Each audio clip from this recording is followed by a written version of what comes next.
So hopefully now we are live. I have just managed to talk to myself for the last 3 minutes as I was getting everything set up. But hopefully everything is now live and good to go. Mr. Landfill, congrats on winning one of the fossils. As I have hopefully been able to show here, if you go into the community section of my YouTube channel, there should be a few posts. The most recent one was the one that pinged you saying congrats on winning. The next one down is this one, which has all of the ammonites or split ammonite nodules that you could win. If you click on the actual image itself, it shows you all of them in a higher thing. So if you can just drop me a message saying which are your top choices, you can do that now or later, and I'll just need to get hold of your mailing address.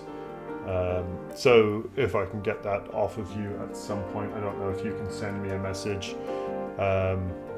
in or via YouTube. If not, I will drop my email account later. So just let me know if you can do that, and we'll get that sorted. But as we have done the giveaway, we'll start getting ready for the main prep thing, just because that's what I'm going to do for the next little bit. My apologies that it's been a little bit of time since I last did. Cool, thanks for the landfill. Yeah, I'm just waiting on Bam. He was drawn first, so he gets first choice, and then if he doesn't want 8 will be coming to you, 1 will be coming to you. If he does want 8 first, we'll sort that out and get your address off you. So yeah, congrats on the win. It was fun seeing a couple of the regulars in here are the winners. It wasn't deliberate, it just happened to be how it was, which is nice to see. So yeah, we'll get that sorted out. I don't know if you can drop me a message, as I said, through the YouTube channel. Otherwise, if it's not going to work for your postal address, drop me a message on this postal. Let me just double check that's the one that's correct.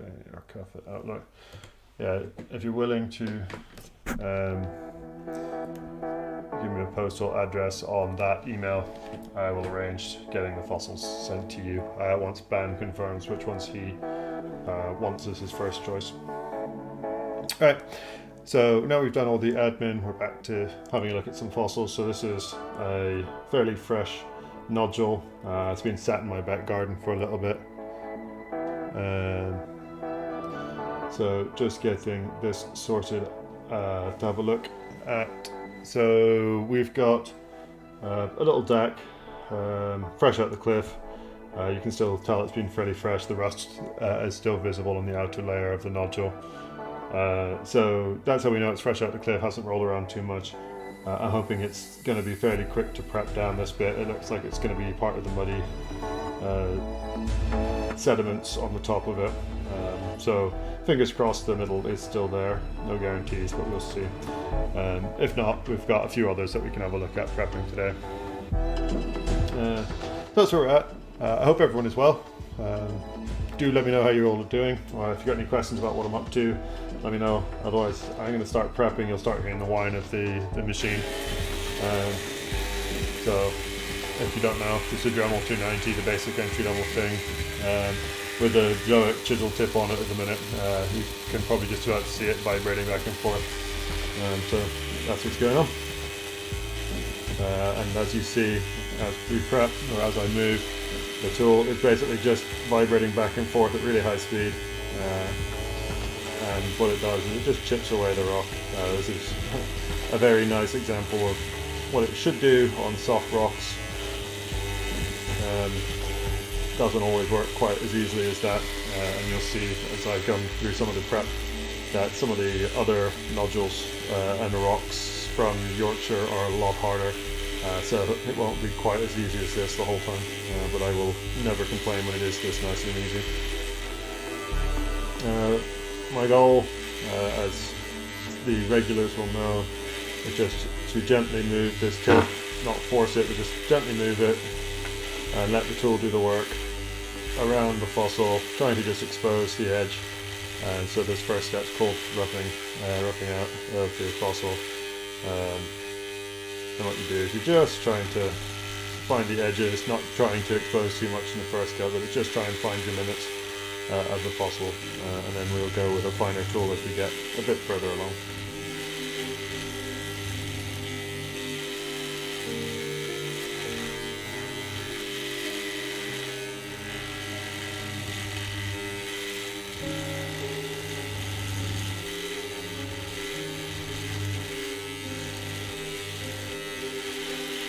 And somewhat disappointingly, I did have a look to see if I could steal the Dino School Gmail account, and sadly already in use, because I would have loved to have used that as my my email that I could have all of you send things to, requests, suggestions, addresses for posting things to, but it's already taken, so I have to use my really old Outlook one that I don't use for anything else, so I thought, why not?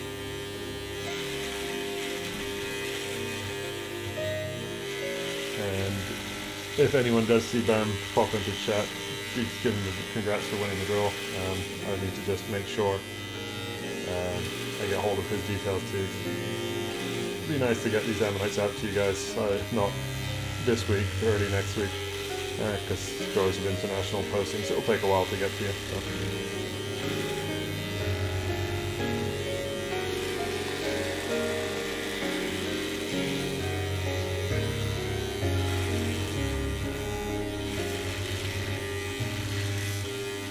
Mr. Lanta, how are you doing today?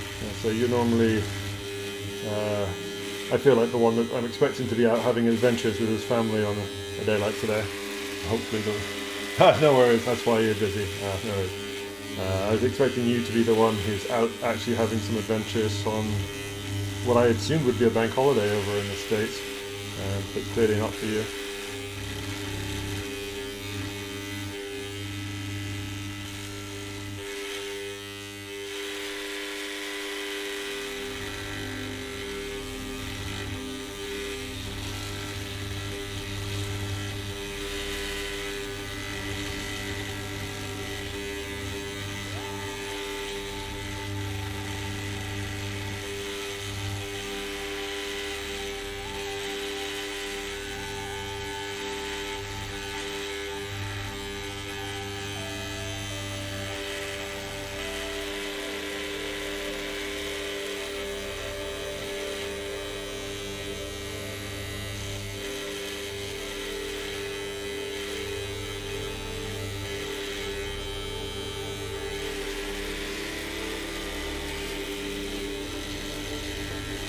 So yeah, I do apologise as well if you occasionally see me wander out of view with this. Occasionally I go up here looking for more light, and I know it's not always the best for you.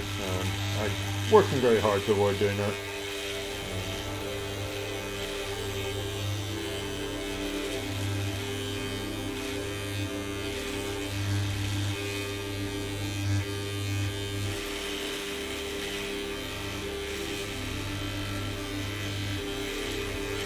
But I hope everyone had a good weekend. I know Easter is always a fun one for people, normally just because it's chocolate and food if nothing else, which is very much what I did.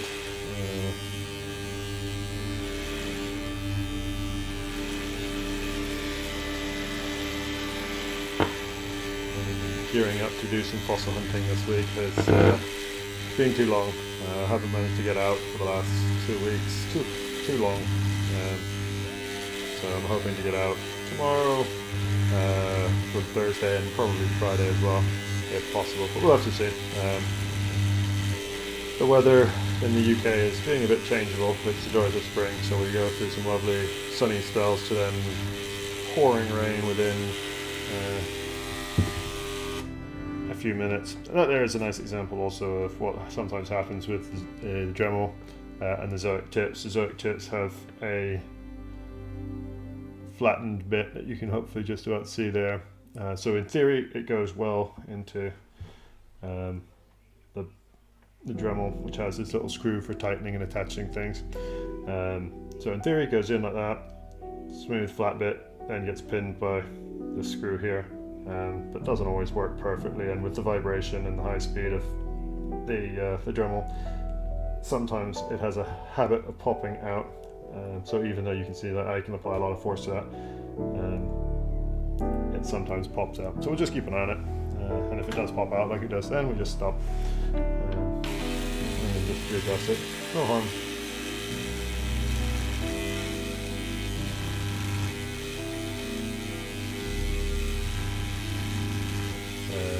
It is one of the downsides of the Dremel. still have lofty ambitions to be able to just afford to get a couple of nice air scribes and get a good setup. Part of why I've been busy this week has been looking at a house which would then have a garden and a shed in which I could possibly get all of these things and have my dream setup. But have to see whether or not that's going to happen. Unfortunately, even with mortgage rates and everything going up and house market supposedly cooling off, it's still very expensive where I live. York is very popular. I mean, don't get me wrong, no New York or London prices, but still quite a lot relative to the rest of the area nearby. So when you find a good value house, a lot of people are interested.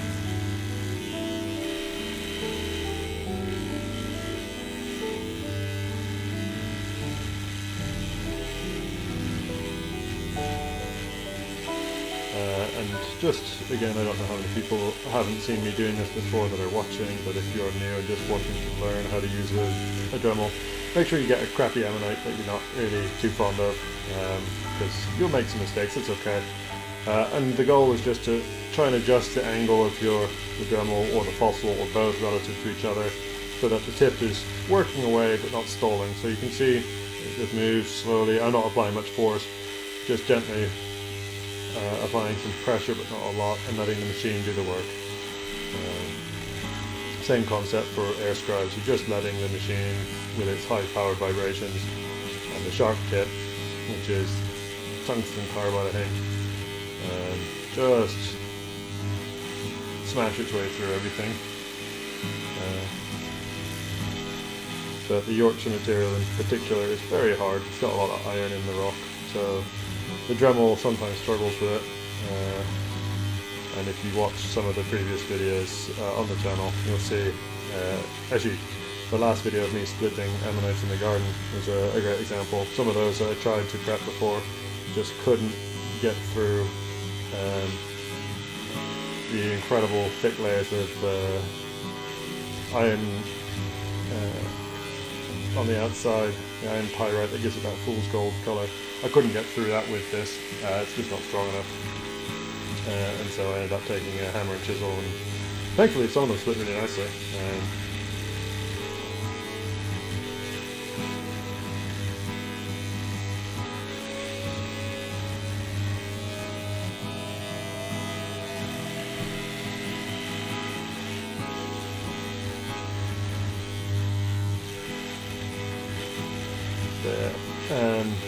So yeah, this thing's off just vibrating back and forth, little mini jackhammer, dental tool, whatever you want to call it.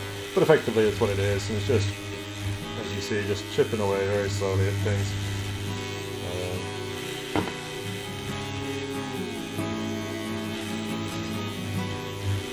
I had done enough decks or enough of these ammonites to know that, or to give you an example, I can show you roughly what one looks like.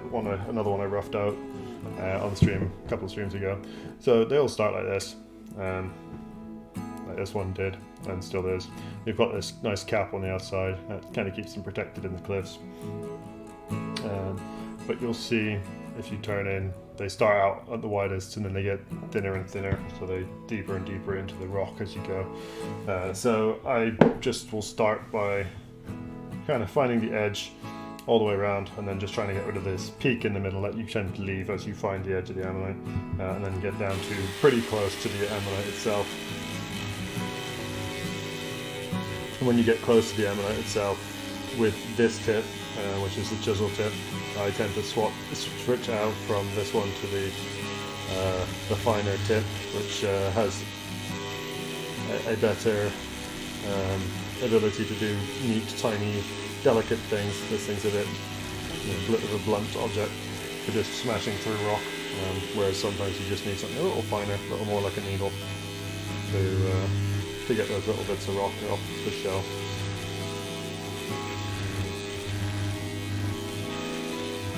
But yeah, as I said, this was the joys of a Dremel. It's not the best by any stretch, don't pretend it is. It does a basic job for me, which is all I can ask for as I learn and continue to learn prepping fossils.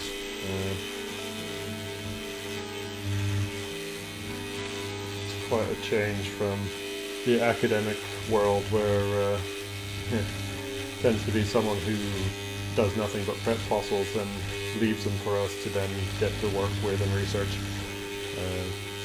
Being able to do this myself is quite a nice thing. And I am acutely aware, having said that, there are plenty of paleontologists in the world who can and do prep their own fossils. Although increasingly few do both, at least for a lot of their time.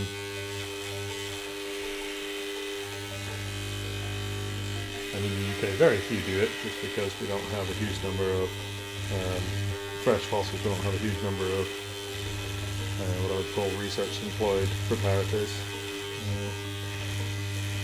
There's a handful of them who work in museums and universities, not a huge number of them.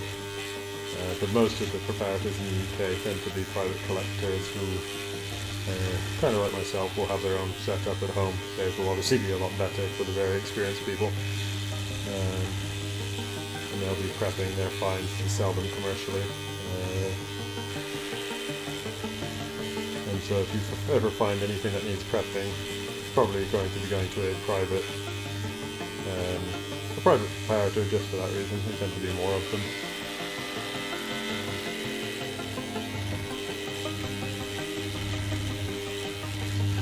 And that also has its perks because it means the prices aren't too outrageous. I know from my experience it varies from something in the region of £20 to £30 an hour.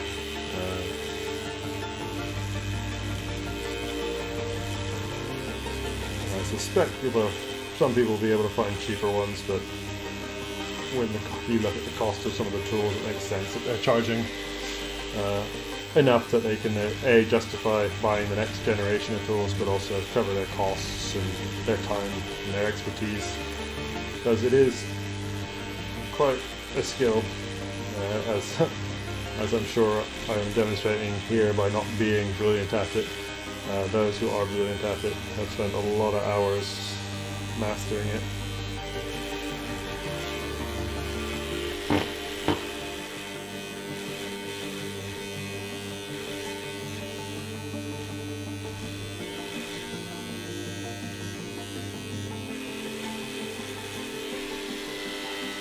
And something else we probably start seeing as well, in a lot of the Yorkshire fossils you tend to get these lines, these ridges that form naturally just as you go around prepping. So you'll find them, they basically sit as like a barrier onto the outer ridge of the ammonite, out of the outer whorl, and so you can sometimes think you've got to the edge when you find this ridges, but in fact the edge is just a bit beyond it. So it's worth just keeping an eye out for if you're prepping. The edge is a good sign that you're getting close, but you're not quite at the edge of the ammonite, so you've got a little bit more to prep through, so just be aware of it.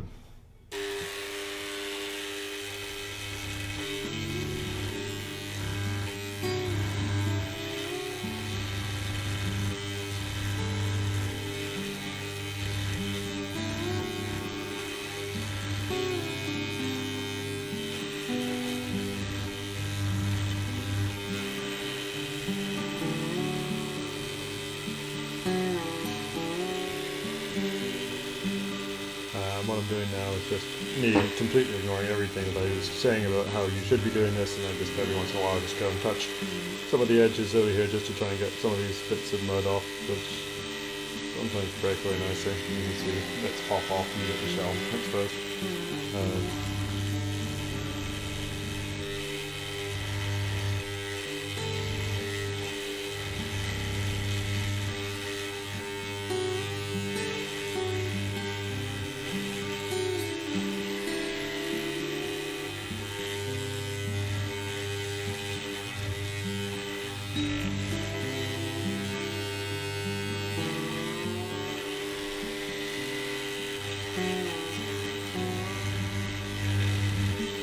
But yeah, if no one has any questions, or if people do have questions, chuck them in the chat.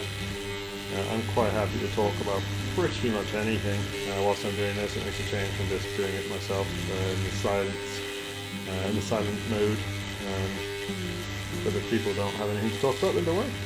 No obligation to. I know after Easter weekend. Sometimes I just want a nice chill.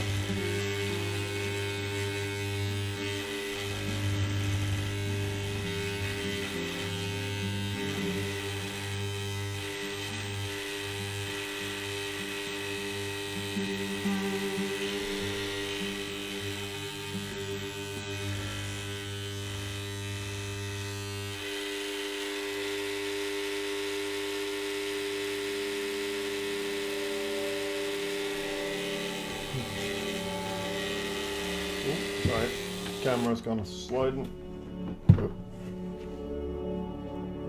So, there we go, sorry. Oh, and tips come out. Oh, it's all gone wrong. There we go.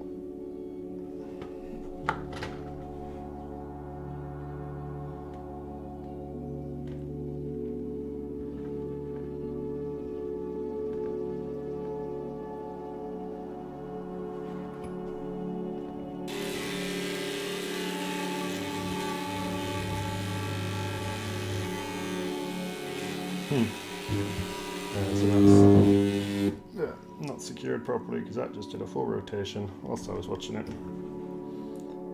But yeah, Mr. Landfill actually has suggested I get some, I think it's blue Loctite, which is apparently a reversible one that will help, but also so will a Phillips head screw apparently. So very much something to be aware of. Likewise, also getting a little air pump just to blow away some of the dust that accumulates during the prep. But as I said, that kind of depends on how long I'm stuck with this. If I can get myself an air scribe, which is a higher powered air-driven versions of this, they have a little jet of air that they produce themselves, which will blow a lot of this dust away, and you kind of, you know, buying an air pump's a redundant thing.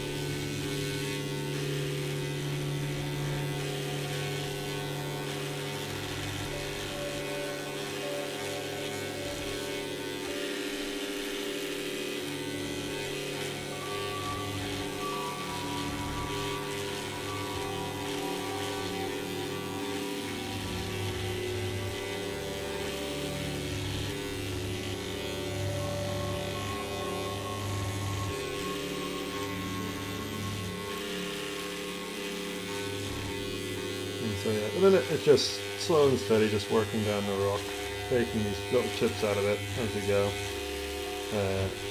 And as we go, the vibrations and the removal of rock then will start helping weaken other areas, which then will help that come away, as hopefully come away nicely from the fossil itself. And so I'm not going to rush trying to just knock it all off for the most part. If I do, I then end up dinging the fossil. Not ideal.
yeah, I'm quite excited to get out in the field. It's getting too long.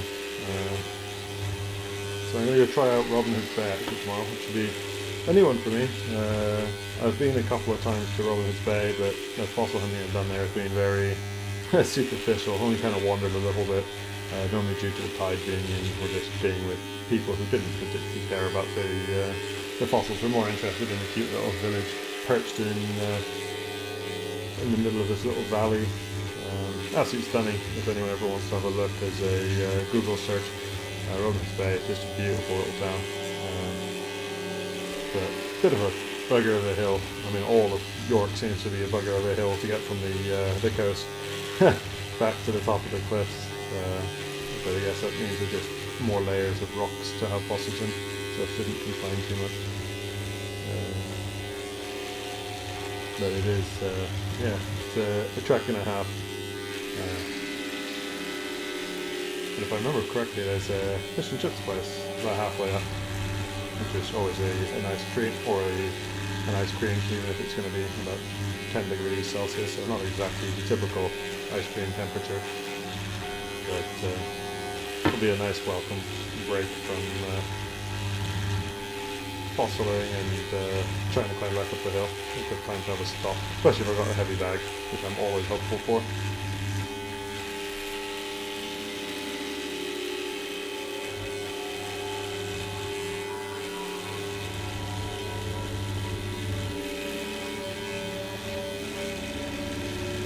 But Robin Hood's Bay is quite a popular place recently for people to go to because it's not as productive as the others, but due to the geology, it's actually slightly different age to the rest of Yorkshire, and so it has smaller exposures of these other rocks. I can't remember if they're older or younger. I think they're younger.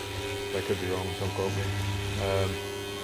And because there's small amounts of it, all the ammonites that they get there are rarer. And so it's a very popular place for people to collect, at least especially people who have collected all of the typical sites like Saltwick Bay and Sandsend and Runswick Bay, Port Mulder, all of those that I keep showing in the videos. People who fossil hunted those to death, as far as they're concerned, they tend to go to Robin Hood's Bay in that area for these rare ammonites that you don't tend to find in other places on the coast. And so it will be interesting to see what's there.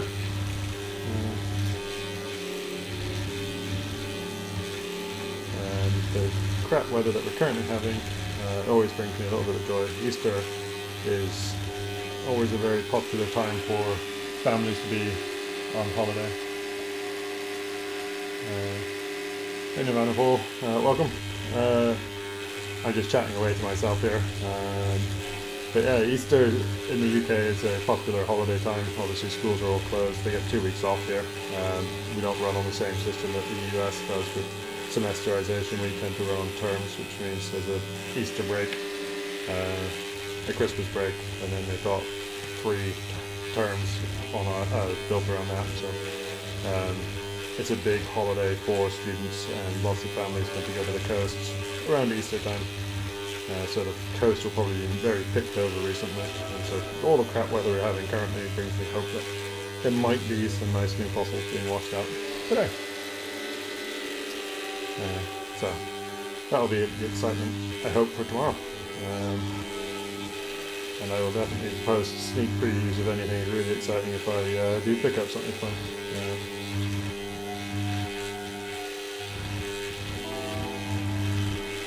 But yeah, Nirvana Paul, what I'm prepping here is a little Dactyliosauris ammonite from, I believe probably the Whitby area, but might be in Sandsend, looking at the matrix and how hard it is to prep.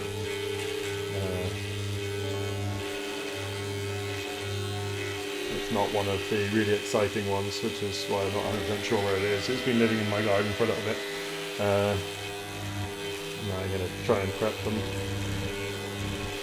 Using this Dremmel 290, a very good starter tool for preparation if you're ever wanting to learn. It only costs like 20 quid, maybe a bit more, $20, give or take. And it just jackhammers away basically as a mini jackhammer. slowly removing the rock. And that's what I'm doing now, so it's a little slow.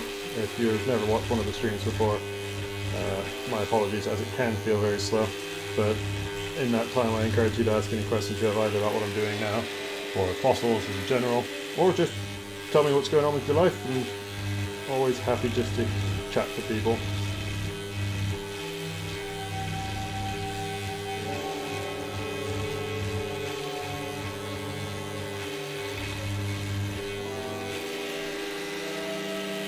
Yeah, no worries, Mr. Landfill. Congrats again on the win on the ammonites.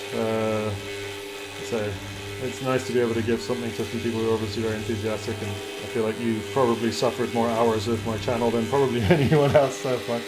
So no, I was quite pleased to see some very familiar names drawn.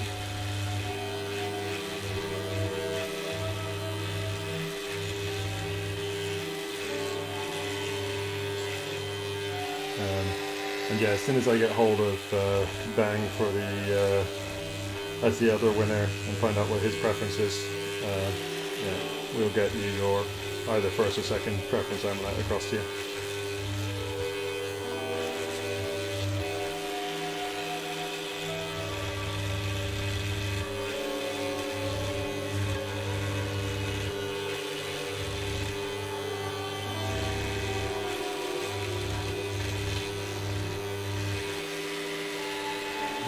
So things settled down again for you now, Mr. Landfill? Slightly quieter on the customer front?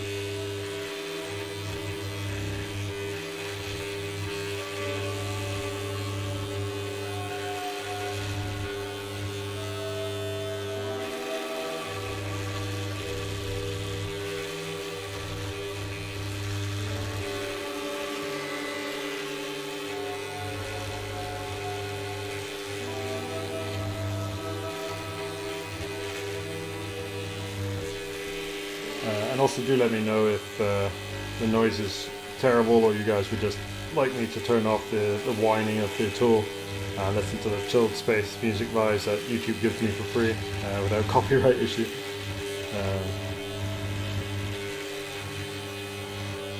At the minute, I'm not paying to get a license fee to use anything more exciting, I'm sorry. But in time, who knows? My priority at the minute is making sure I can produce, ideally, some decent content of some good ammonites and some good fossils from Yorkshire. And if I ever get some fossils from somewhere else, stick them up too. Let's say the video on sometimes the perfectly imperfect fossils finally got to show off a little bit of the personal collection and some of the things, like my megalodon tooth that I found in South Carolina, and some other ammonites from other parts of the UK coasts. I'm just trying to remember. Oh, there's some plant fossils that were in it too. They come from down near Bristol, sort of the southwest of the UK.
So slowly getting down there.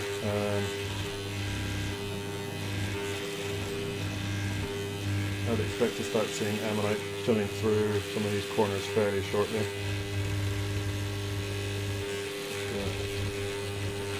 Fortunately, not a rapid process or something I can speed along any quicker.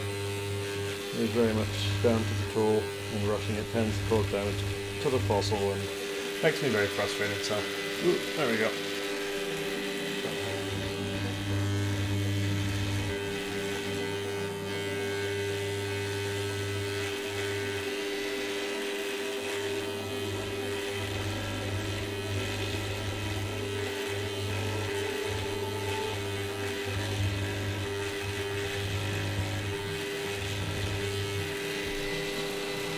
Yeah, something else I got up to this week. I got to go to the Yorkshire Natural History Museum, so a brand new little museum that's being set up in Sheffield. I was chatting to them about some potential work and collaborations with them. They've got a brand new CT scanner, so it's a cool little museum set up by James Hogg and his family. He's slowly trying to develop it into a much bigger collection that's going to be paleo heavy. So it'll be really interesting to see how it develops, and I'm hoping I can get to do some fun stuff with them. They got some really cool fossils, not just Yorkshire, but they've got some dinosaur bits from Montana and mosasaur from the US as well, and all sorts of bits and pieces.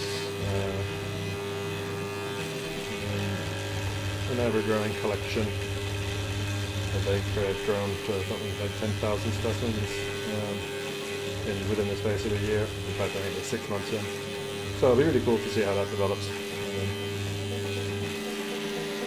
Enough. Good to see you again.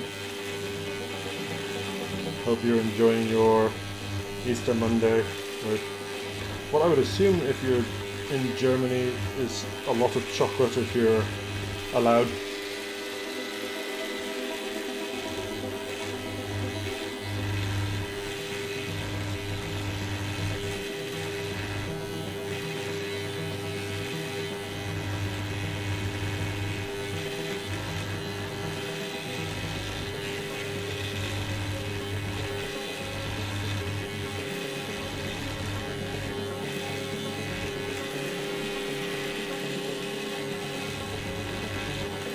It's weird, after even just like a week of not doing this, I'm starting to feel a bit rusty. I've spent a few hours here and there this week doing it, but it's been very low level compared to the number of hours I was putting in a few weeks ago on the tool. I'm just feeling a little slow with it, not quite as good as I was, but it's good food and lots of sweets. Ideal. It's good to hear now. I'm still working my way through my Easter egg, and probably would have finished it all off in one go if I'd sat there any longer.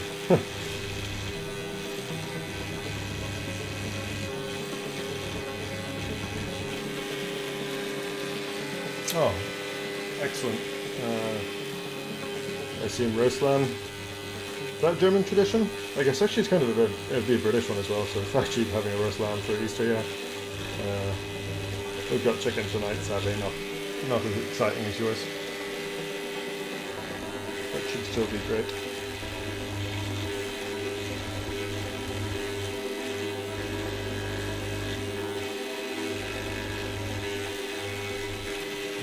Yeah, it's one of those fun things that whilst parts of Europe are definitely still very, very religious with regard to their respect for the holidays, a lot of Europe has the holidays as historical things that we all just now use as family get-together and chances to eat and drink and have fun. I guess that's what most holidays should be as far as I'm concerned, whatever the context, but it's nice to still see that people are doing it.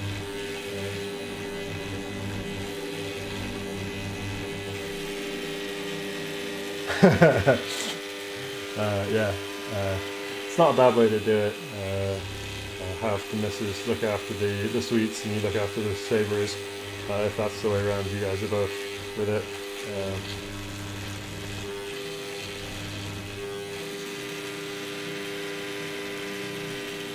I have an important question though. Does she like the licorice?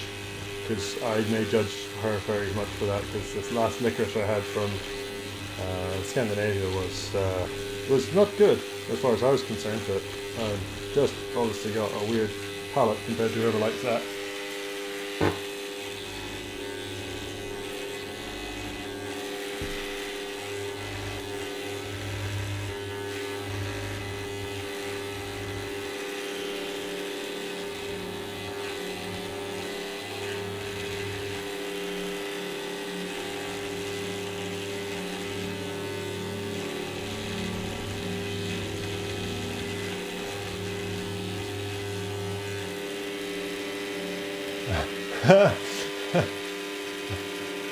So wait, you love chocolate and licorice. That's kind of an odd combination because licorice is such a different different flavour.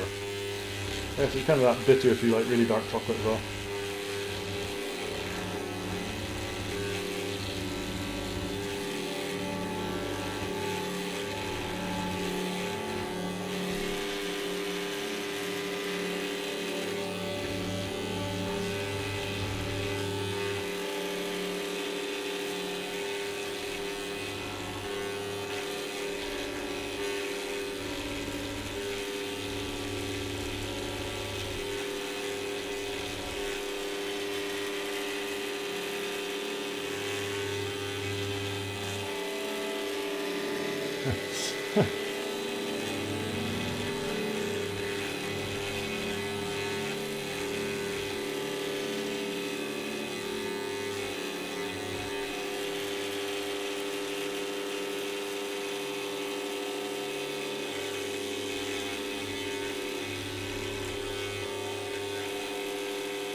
Yeah, fair. Not eating them together is probably a good idea. Although I am sure there's someone out there who does.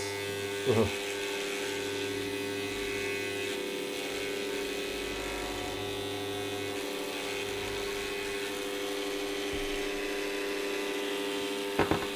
So what's your go-to chocolate in Germany?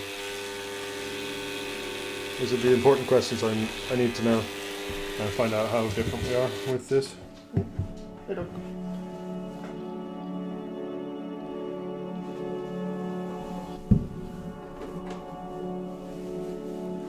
Sorry, just getting a good old-fashioned toothbrush just to give this a bit of a clean to see where we're at.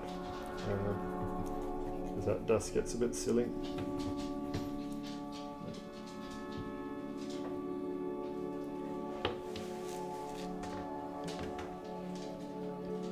So we've got down to at least some of the ammonites starting to expose here. So this is the next whorl, just visible in here. It should become more visible as it dries out. So we can follow this whorl to the edge here, bits of it here. It will follow around underneath for this and keep working in. So we're getting close to what I'd call the end of the roughing out section. Sorry, I didn't get the question. I have no idea. Yeah, sorry, I'm going very quickly in my thoughts, and they don't stay very long in my brain.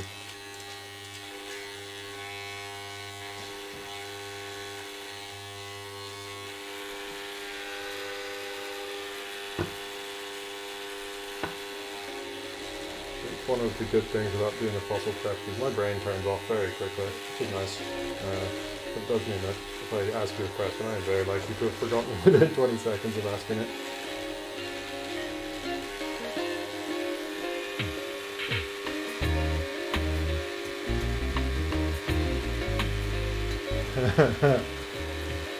Yeah, nice.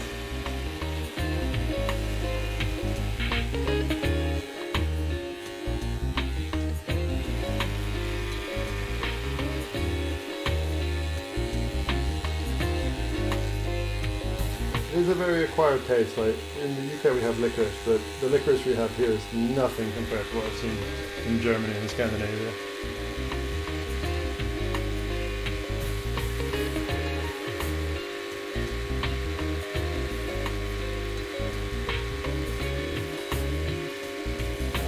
I'm not sure I know many people who don't like chocolate.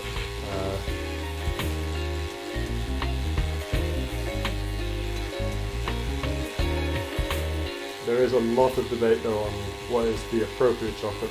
Oh, I know what I'd ask you now. What is the German go-to chocolate? Right, what is your default brand? Do you have a default brand, or do you go for whatever you get your hands on?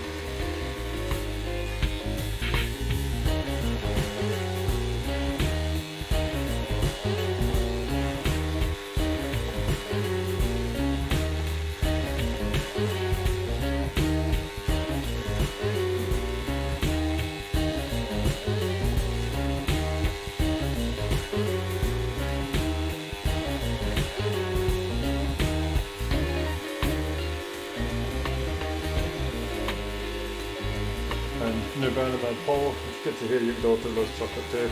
Don't blame her, it's great stuff. Maybe that should have been the quiz I should have had everyone answer is wherever you are from in the world, what's your default chocolate?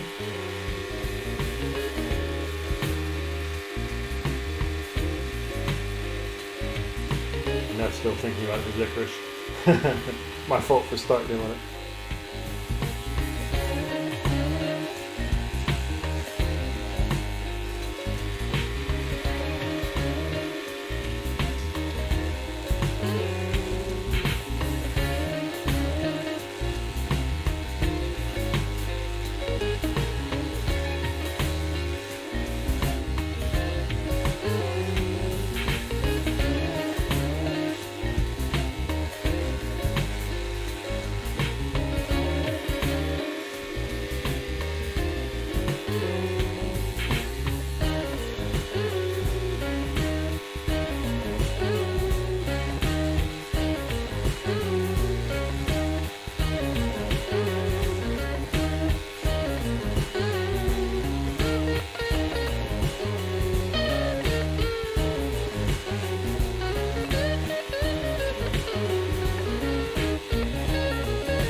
Matrix on this ammonite's a little sticky, just taking it a bit slow. There's a few bits that are exposing nicely now.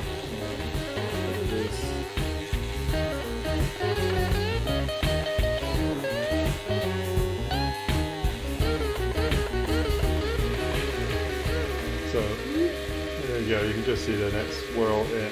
So outer whirl, there's another whirl here that's very thick with hierarchic layering, so we'll see if we can get that off, and the next layer inside is starting to just expose now, which is looking alright. So we'll see if we can trace this back around and see where this comes back in here.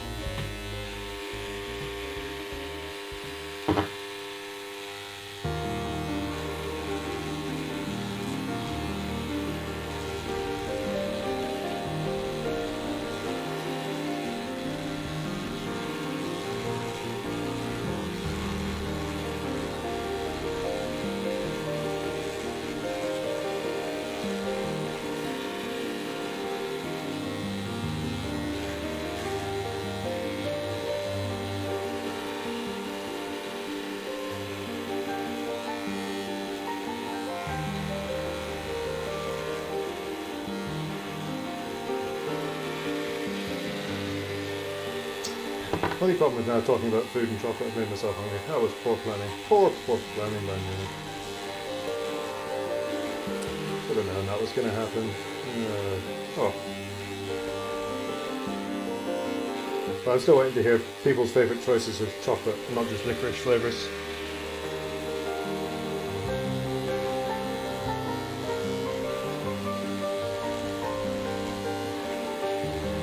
Whether it be Toblerone or Galaxy or Dairy Milk if you're British, or I don't know. I'm curious what the Germans are, and wherever Nirvana Man Paul is from as well. And equally Mr. Manful, if he's still working, what his American choice of chocolate is. And I'll ask the Europeans not to not laugh at them. Because I have a real soft spot for Hershey's Kisses, and everyone's like, it's terrible chocolate, but I really love them. And I'm okay with it. I'm not afraid to say it. Probably from growing up on that side of the Atlantic. Favourite chocolate? Love chocolate. Any chocolate then.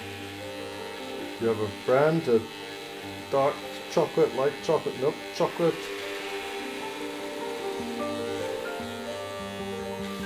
I mean, I'm not particularly fussy when it comes to any little bit. I never know with people. There's quite a series of strong opinions about what is acceptable to be called chocolate, and a lot of people don't think that white chocolate is allowed to be called chocolate because it's not got chocolate solids or something in it. It's just the fat. Something like that. I don't discriminate when it comes to that. It's all taste, yum.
Mr. Neff doesn't have a favourite chocolate. It just depends on his mood. Yeah, I can get that.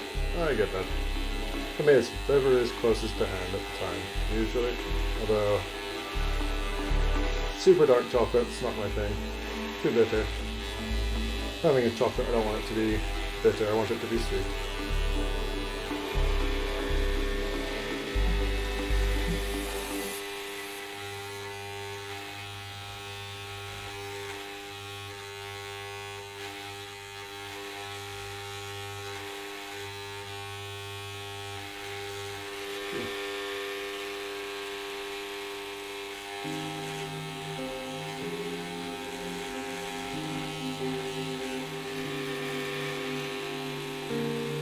Slowly doing this, it's a little tedious with the big tool. I should probably be swapping to a smaller bit,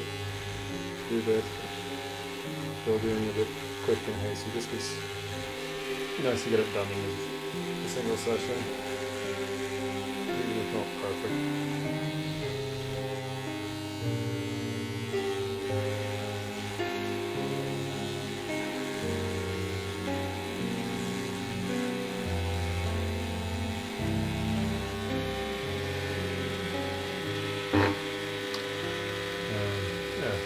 Hopefully you can see, starting to expose the next layer soon.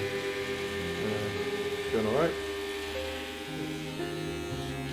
A little over fiddly some of these bits.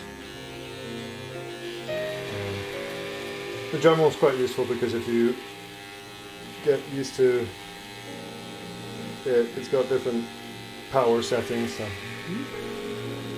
you can speed it up and then slow it down by adjusting the dial. I'm also very lazy, but probably not great for my fingers. You can actually put your finger on the actual vibrating tip and it slows it down as well, so it's kind of like a little break. So when you're doing really delicate things, you can just kind of slow it down.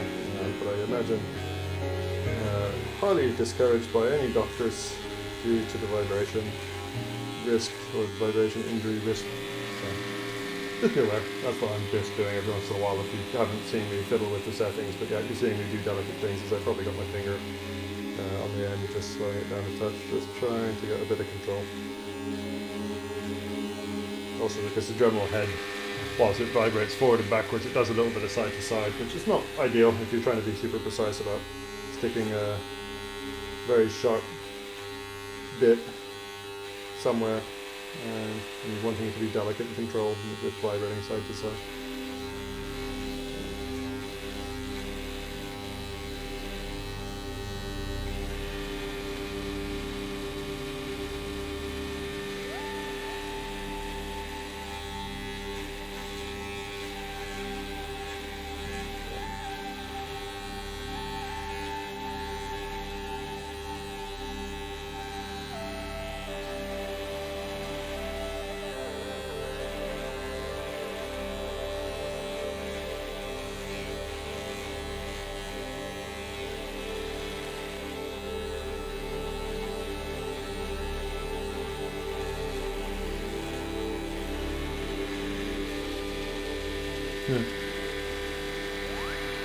Melted chocolate and Doritos. That is a choice. I don't know if I can get behind that without having tried it. I guess it depends. What type of Doritos are you putting this with? Because that might determine how much I'd be judging you for this as a questionable food choice.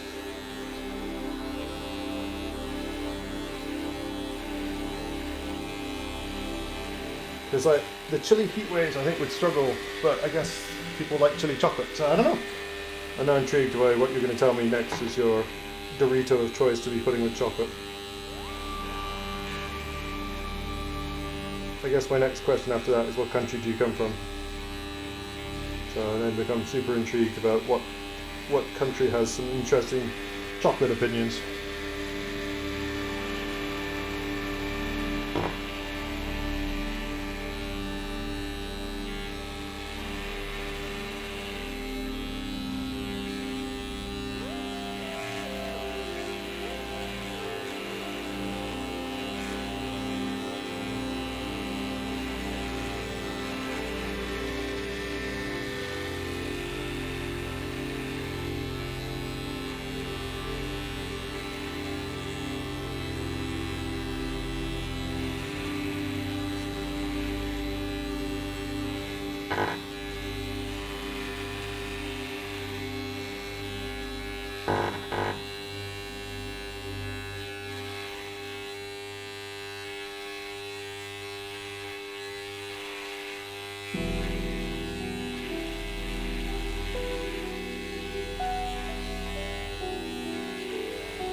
But a lot of this.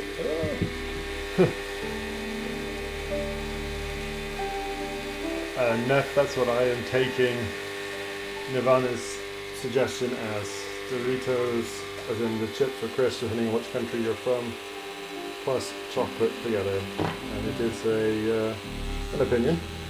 It's an interesting opinion. But again, I'm curious to see. I'm more intrigued to which of the Doritos he's going with. If they're the cheesy ones, the cool originals, or the cool ranches they're probably called in the States. Because I'm okay with chocolate and what I would call chips here, so French fries, because they go quite well if you get like a chocolate milkshake. Again, questionable opinion, but chocolate milkshake and French fries or chips, depending on your country, not a bad combination. But I know my fiance always kind of looks at me a bit strange when I do that.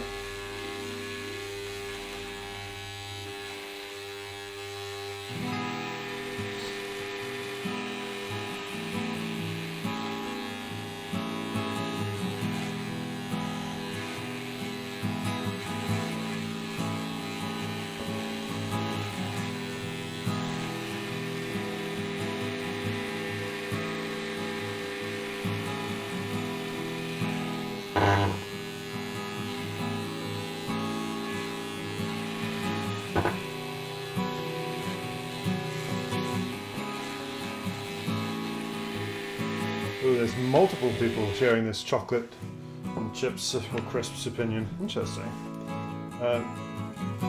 Cheese and onion, and they go perfect. I don't know how to deal with this as a suggestion. Cheese and onion and chocolate. Huh. I'm just gonna have to be right back at that thought. Whilst I'm just gonna give this ammonite a quick clean in the sink just to get some of this dust off it, just to see where we're at, because it's looking all right, but there's some bits that I'm just struggling to see. Anyway, I think I'd leave Nirvana and Neff discussing interesting combinations of chocolate and crisps. Ugh.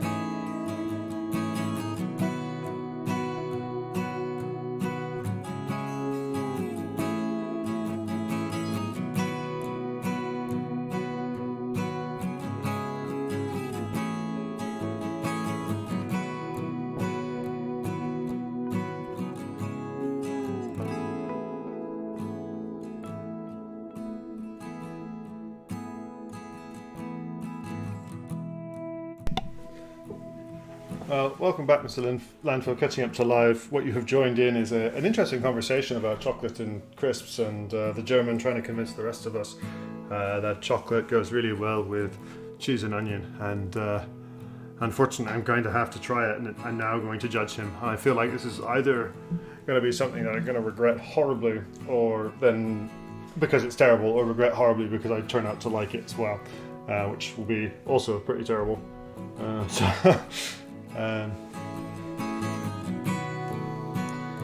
So there we are. So this is where we're at the minute with this one. I will probably have to go down to the other tip in a second, but I'm just having a look at it. It doesn't look too bad. So you can see, I'm just going to grab the nearest pointing device. The outer whorl is still going around. It's fairly sticky, but the stuff does come off. It's just going to take a lot of time. This bit looks alright. There's a gap here potentially that might not have much in it, but I can see some edge of the next bit coming around. And then because this is a bit broken, makes me wonder if the centre is going to be there. It'll be interesting to see. My favourite mix is Quavers and grated cheese with ketchup butty. Now that he said the ketchup butty, I think he's in the UK, so I have to be careful how much I insult a fellow countryman. Because not many people in the other parts of the world would call a sandwich a butty. Well, I'm assuming that's what it is. If it's not a butty, then I'm very confused. Quavers, cheese and grated, yeah. See, the thing is, these Quavers and cheese and ketchup and stuff, that doesn't sound horrific. It's not like you're combining chocolate with it. If you're putting chocolate in that mix as well, then I'd be much more concerned about it. And yeah, Mr. Landfill, I hope that the center is there. We'll see. I might just pause that one for a second, add it to my pile of the not quite dones, just because I've got a certain the chisel tip on, and have a look at this one. Absolutely stunning that my fiance found. That's pretty much complete from mouth border up here, all the way around what looks like to the middle. It's been sat in the garden for a little bit. I didn't want to touch it and do any damage to it whilst learning to prep.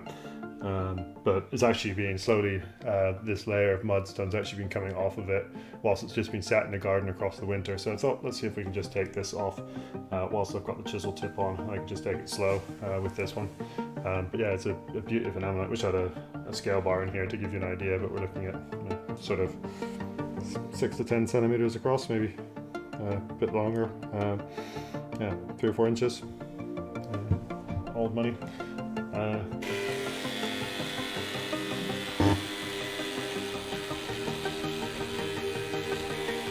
I can actually be disciplined with how I prep this one rather than how I been prepping the last. So the correct way to do it is always working towards the middle, away from the fossil. Fortunately, away from the fossil and something that's circular doesn't really work because you're always working towards it, but it's in general trying to work towards the middle of the piece. So we'll do that.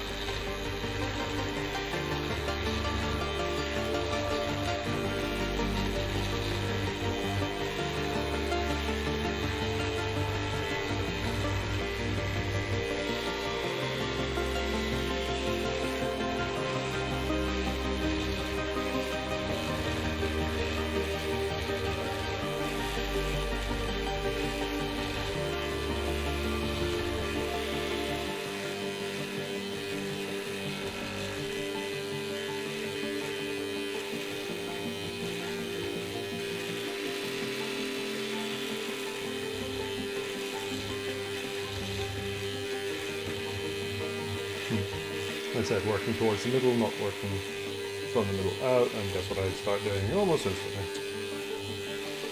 Lazy.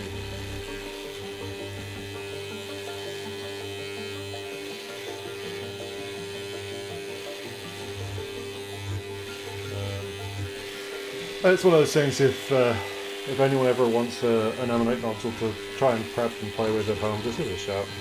You can get one sent across to you fairly easily. They are a dime a dozen in my back garden at the minute, but also on the beaches in the UK, and in Yorkshire. We've got a lot of these ammonite nodules. They are all well preserved, as Mr. Landfill will attest, and Matthew's probably seen a lot of the streams as well. You sadly often get lots of ammonites whose middles are not all there.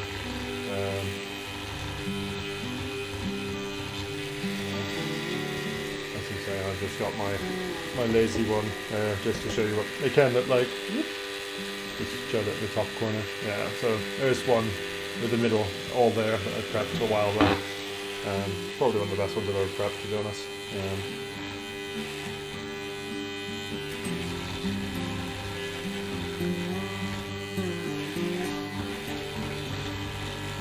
Yeah, all Dactylioscus. There's a couple of species of them. Semisollatum and something else. The name's escaping me at the minute. I want to say Tunny something or other. Tunny Castatum and Semisollatum? Yeah, that's the names. I think there's another one as well. But those are the two main ones. And I never know what the difference is between them. They overlap in areas that they can be found as well on the beach, so makes it a bit complicated for me. Still very much learning some of these fossils from the coast. And I know people, even some of the experts who've been here collecting for a long time, still haven't found even all the ones that are known so far. And undoubtedly there's going to be a few more found that are new to science. But the Yorkshire coast is one of the places that's been fossil hunted pretty heavily for quite a long time now, so going back to the 1800s. The Yorkshire Geological Society is one of the oldest and most famous in the UK. So we've got a long history of fossils and fossil knowledge. In fact, they're doing a talk today. There's someone from the University of Hull's giving a free talk to the society. I saw it on Facebook about the fossils from a part of the Yorkshire coast called the Holderness, which is glacial erratics. So much like the north of the US, northern Europe during the last ice ages had some lovely big ice caps across the top of it. The UK is part of that, as much as we'd like to pretend we're not, apparently. Part of Europe. We had big ice caps across the top of us as well, coming down to areas about Yorkshire level, possibly extending a little further south at times, but Yorkshire seems to be the end of a few of the big caps. And so what we've got is a few areas where deposits from these glaciers are, and these glaciers have basically scoured the rocks off of, I'd say off the earth, but yeah, off the surface of the earth from where they started to wherever the glacier ends. And so in some cases it's coming from like Scotland all the way down to Yorkshire, and so we've got rocks coming a long way to then all collect in an area, very much like people get in say the Great Lakes areas and parts of northern USA and Canada. And in the Yorkshire area, the Holderness coast, this is represented by a series of mud cliffs, which are the remains of all of these rocks that have been, or the rocks and sediment that have been washed down or ground down by these glaciers. And they've got fossils dating from the Jurassic, the same as the ones that we're doing here, but they go, you find rocks much older than it. And so it's kind of an interesting sequence. I've only been down to one part of it. But yeah, it's just these giant, massive eroding cliffs of mud that have these rocks in them. Glaciers 10,000 years ago have moved these rocks that are 180 million years ago, or 180 million years old, being shifted by much more recent glaciers, and causing a right mess of the rock layers as stratigraphy as we would expect it. So you end up with your Carboniferous and your Silurian and your Ordovician rocks all mixed up together with your Jurassic, just to confuse anyone who doesn't know what they're looking at. So yeah, really keen. Go have a look. I don't remember which site I saw it on, but yeah, the Yorkshire Geological Society doing a free talk tonight. I say tonight, it'll be this afternoon for Americans. But yeah, kind of an interesting time. And I quite like it. So I used to work in York at the Hull York Medical School. And the Hull York Medical School, the building itself is built on one of the only hills in York. And it's an interesting hill because again it's a glacial deposit, what's called the terminal moraine, so basically the very end of a glacier, the last where it basically runs out of steam, it just drops all of its rocks, and that pile of rocks is now this one hill in York, or this one ridge of hills in York, and yeah, the med school that I was working in happened to be built upon it. So kind of an interesting bit of history. No one ever seemed to know or care about that, but I did. I thought it was pretty cool. That's a little bit of our rock history combined with a bit of our not too distant history as far as glaciers and ice age. And in fact there's another cool section not far from York itself, where there's some caves which got explored, which have hyena remains in them, and lots and lots of bones from where hyenas used to have a den in one of the ice ages or one of the interglacials. So kind of a fun thought when you think about where hyenas are found nowadays to think, and we had them in the UK as well. in the not too distant past.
I seem to have lost some of my viewer chat. Is that because everyone's off trying interesting combinations of crisps and non-crisp objects? Neff's probably going to ask his wife if she'll let him access some of the chocolate supplies.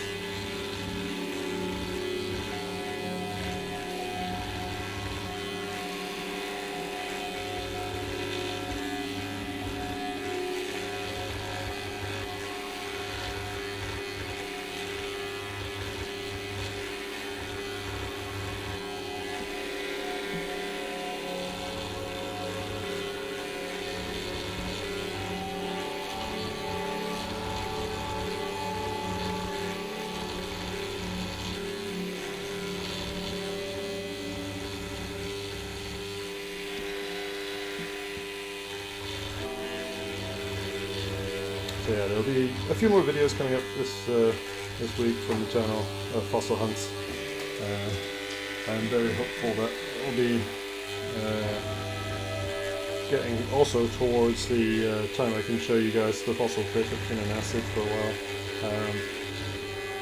I've been prepping what I thought were fossil scales, and they will all still be fossil scales, but they don't look like any scales that I'm used to seeing. But they're kind of long and slender rather than sort of the diamond shapes that I expect from fish scales. Neff's playing the game that we know each other through, called World of Warships. Far too many hours in that. Far too many hours. Good hours. I hope that is at least not too stressful for you today, because it often can be.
have a horrible feeling that this one's not complete, which will be a real shame because it was a beauty of an ammonite, or it looked like it was going to be a beauty of an ammonite.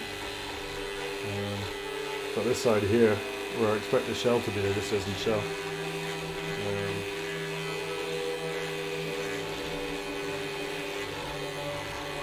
We'll see if there's any more of it inside, so I'm not going to stress about it too much until we get down and to prove that there's no shell there across the rest of it. But unfortunately it happens, joys of thin-walled creatures that were air-filled, getting buried 180 million years ago. That sounds like your day's going alright then on it.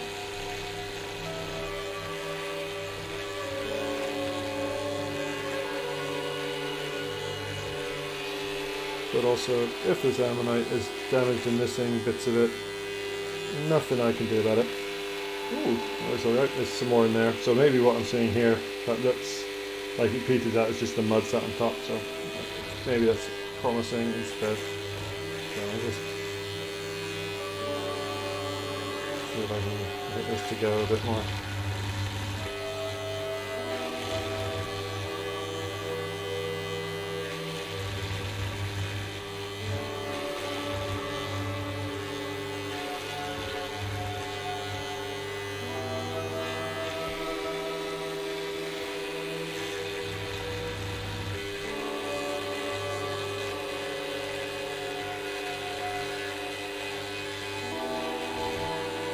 So it's just a layer of mud that was sat on top of the ammonite shell proper. There we go. Yeah, that's what it is there. That's good. So I'll turn that off just for a second. So I'll show you what I was looking at, which was confusing me. So you can follow the shell around from over here, where my thumb is all the way around. And as you come around this way, you can still see ribs, which are these lines on the ammonite, ribs all the way here. And then they get a bit flatter and then they kind of disappear right here. And I was very concerned that this was, because if you look at the thickness as well, so quite wide here and it disappears to a very narrow section here, that it was just a sign that there was no more shell preserved. But I think most of this rib appearance is actually just an indent from the mudstone that sat on top of it. And when I knocked a little bit of it off here, you can actually see the ribs proper underneath there and even here. Yeah, there's a lot more of it there. It's just that there's this little layer of mudstone sat on top of it, just making me think that it wasn't all there. So pleased to hear that it is, or pleased to see it is still there. So it's far too nice an ammonite to be missing all of its bits.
just having a look at where we're at, trying to get some of this dust off.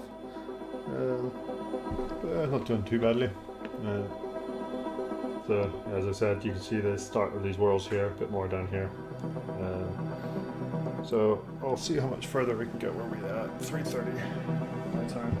Yeah, we'll see if we can do another 30 minutes or so, see how far we can get this one, and possibly come back to the one that's up here with a different tool tip, different stylus tip.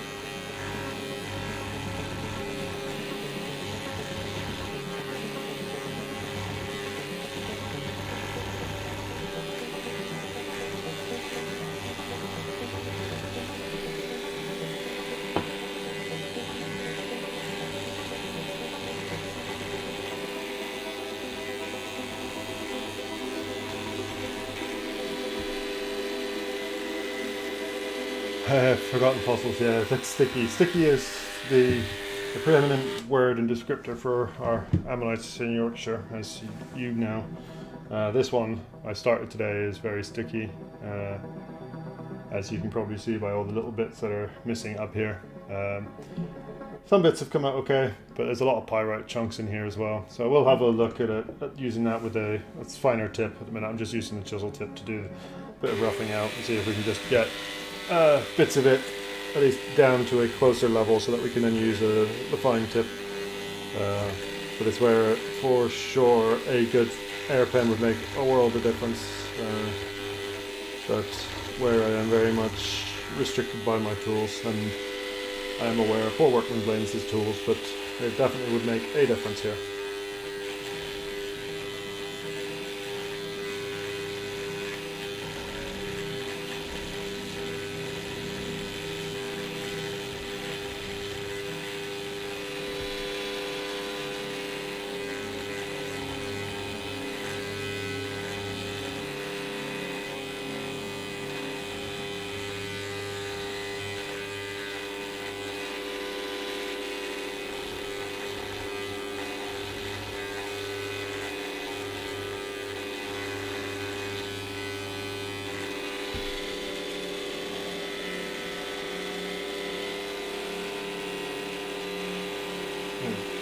And it's now got to that level of dusty.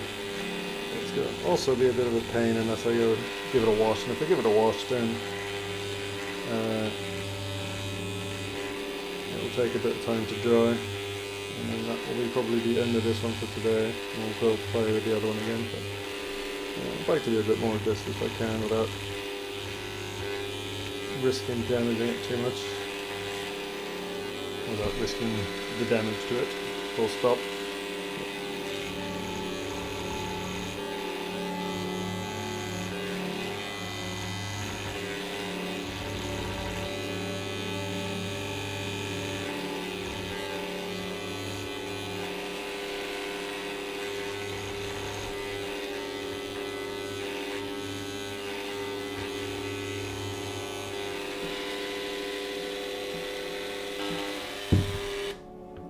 Yeah, so this one here, not doing too badly.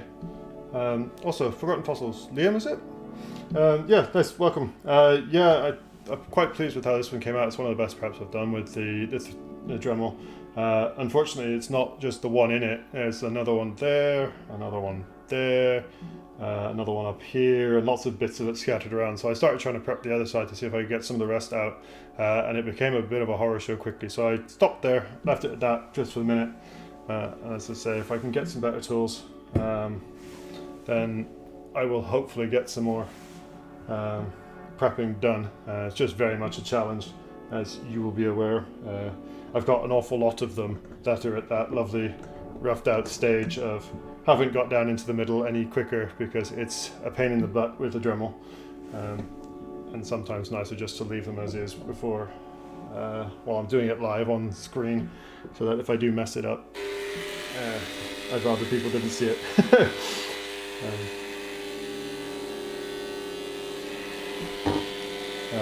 Yeah, I don't know if you're out fossil hunting this week. I'm planning to get hopefully Robin Hood's tomorrow. I don't know how busy it's been with the Easter holidays.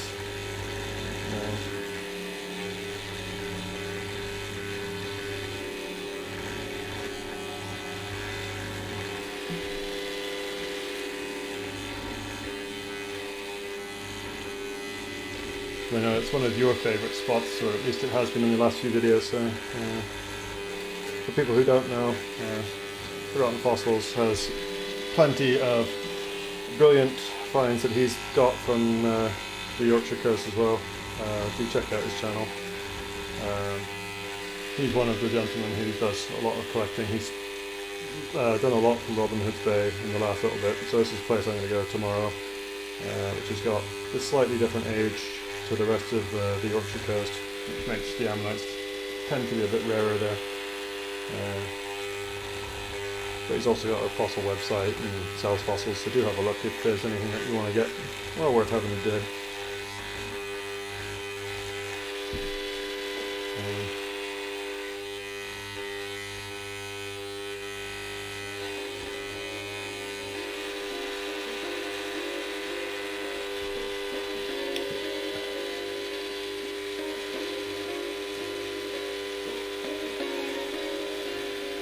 Yeah, no, this is one of the things, is we're now at the part with the preparation of what do you do with it, what's the best way to present them, to display them,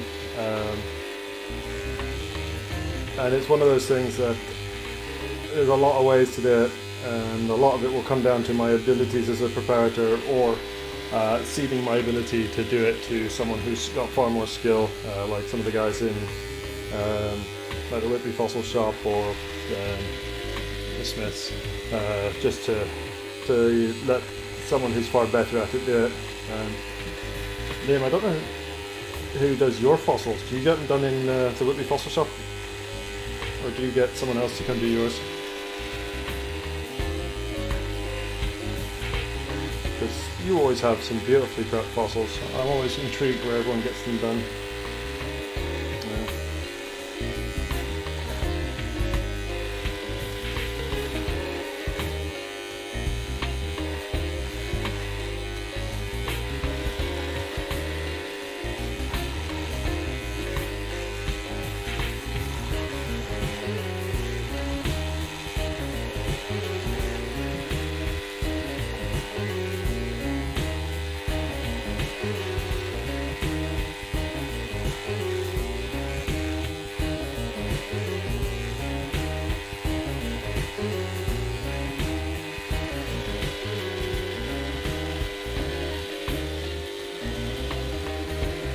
Yeah, and this is the thing, it's just trying to figure out if it's worth the money, which fossils are worth sending to a pro. I'm going to stop and give this one a rinse, just because I cannot see it anymore, and it's just, oh, maybe I can just get away with that.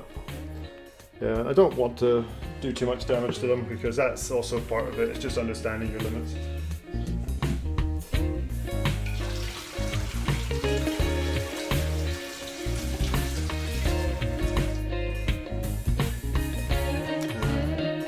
So yeah, we'll have to just see what we can do with them. I'm hopeful that I can do something with a few more of the ones in here, like the other ones that I've left the middles missing. So all sticky at the minute.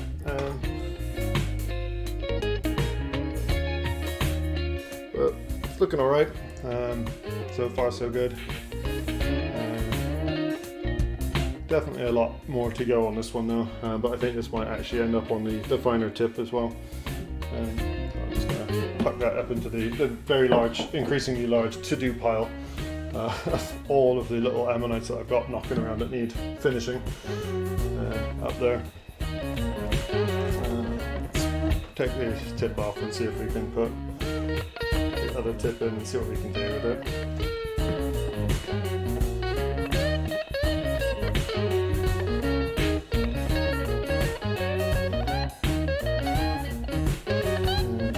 But yeah, I tell you what, I would love to see is some of the pros doing a stream like this. I'd love to just see them crack on with this and demonstrate how quick it can be with the appropriate tool set. And just give a demo, because I'd love to be able to just show you guys as well, because I am not an expert. And so it'd be really cool to see, or to have you guys see what the pros are actually doing with them. Bear with me as I try and find my sharp little tip.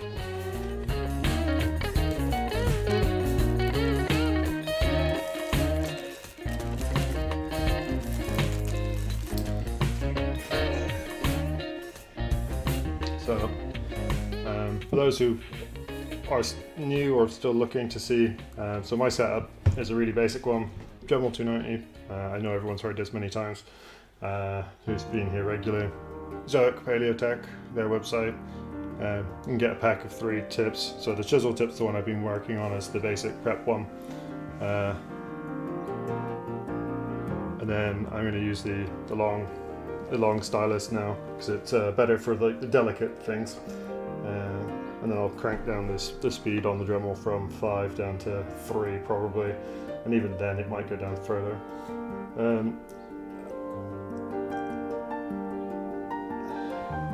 Yeah, so there's a lot of the fossils. So how I tend to leave them, I don't prep both sides, so I will always leave my ammonites that come in nodules with a nodule on one side. Not always, I take that back.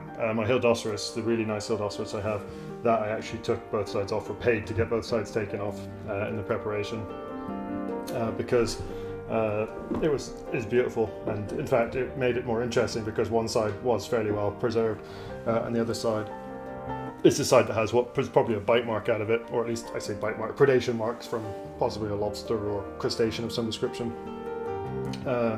So that one, I'm actually very glad I took it off, because it does mean that it makes it more interesting, and that we've got both sides exposed rather than just one perfect side. And I quite like the fact that it made it far more interesting for me to own one that's got some damage on one side, to talk about it. And that made a fun video.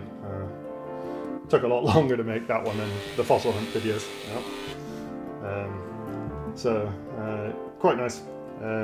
Yeah, all of the ammonites I have that I'm prepping myself, just because it takes so long to do one side, will always have only one side prepped.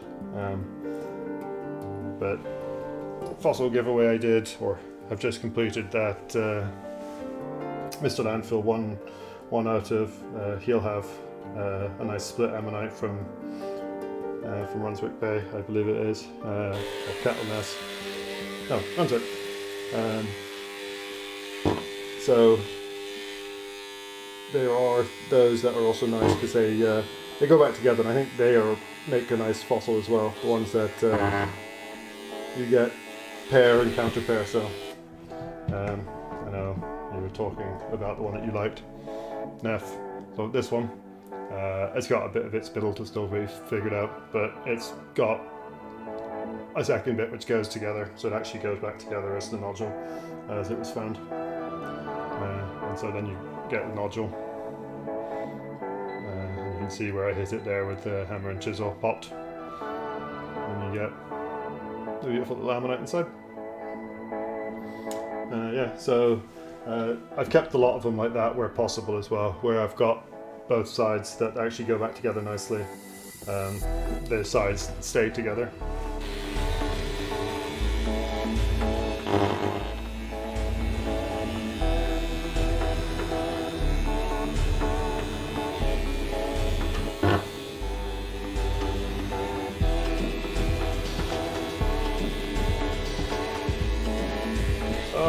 And it's the one thing I really hate about this, I need to get some of that Loctite, is the Dremel, or at least my Dremel 290 plus this tip in particular, have a very strong disagreement about how tight it needs to be to stay locked in.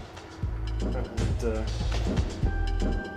at the lower vibration speed seems to be just sufficient that it undoes itself regularly, and yeah, there's a bit of a frustration. Try that again.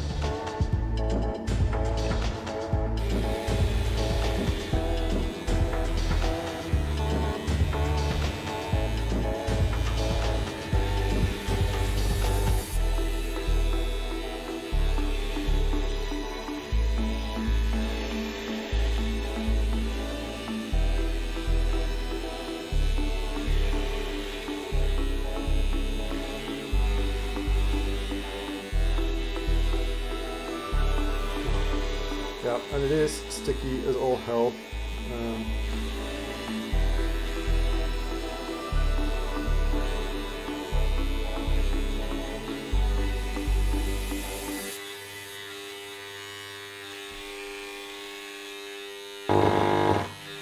And I do apologize if you ever hear that brrr noise.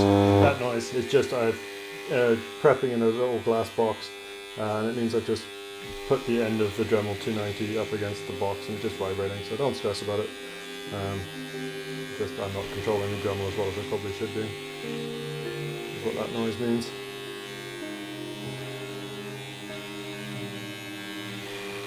And this section up here, which I'd love just to make come off cleanly, is not going to come off cleanly at all. It's very pyretic. You can always tell when you've got your tip on it and it's just making a lovely black and grey dust and just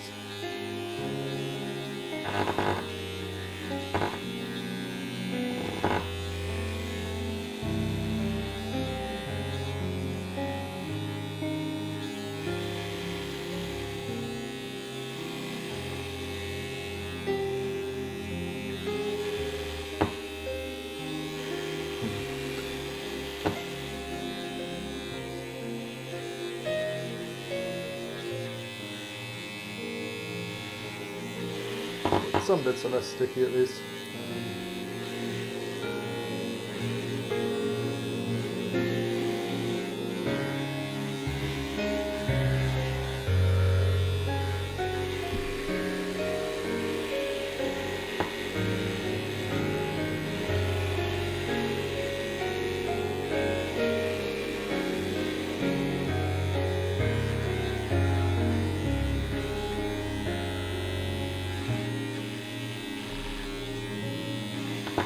But it's yeah,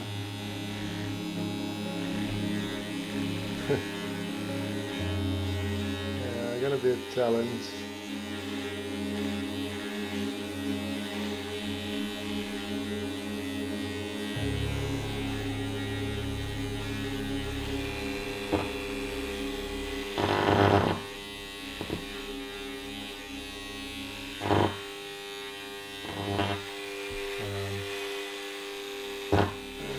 Starting to look like some of the middle may not be here. I don't know. Let's not rush to conclusions, I guess.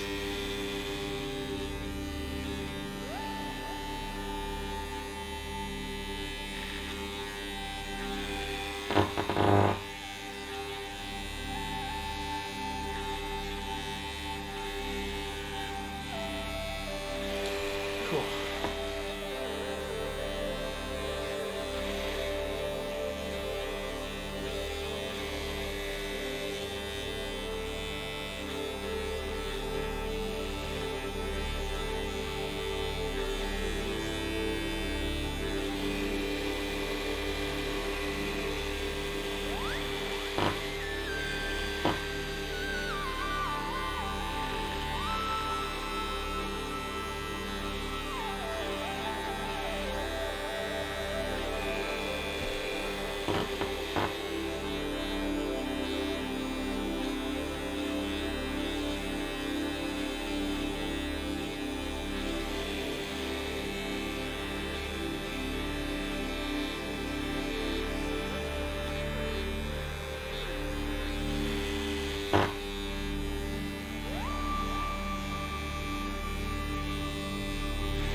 So if anyone's got any other questions or anything, I know it's gone very quiet whilst I'm just sat doing the bit that's requiring a lot of concentration.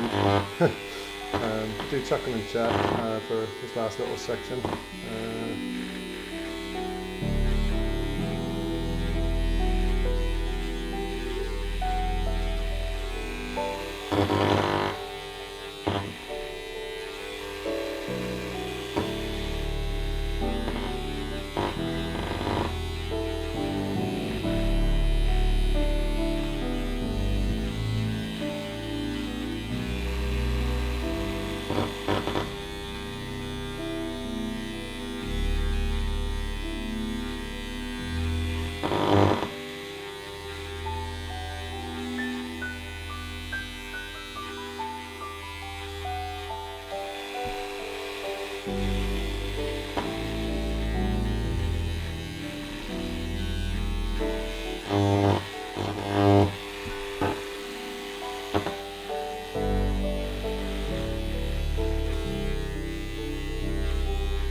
The middle is super sticky on this, holy Christ. Like trying to get it off, all that happens is it actually just chunks off now, unfortunately. So I'm not sure it's going to be able to do much more with it, which is a shame.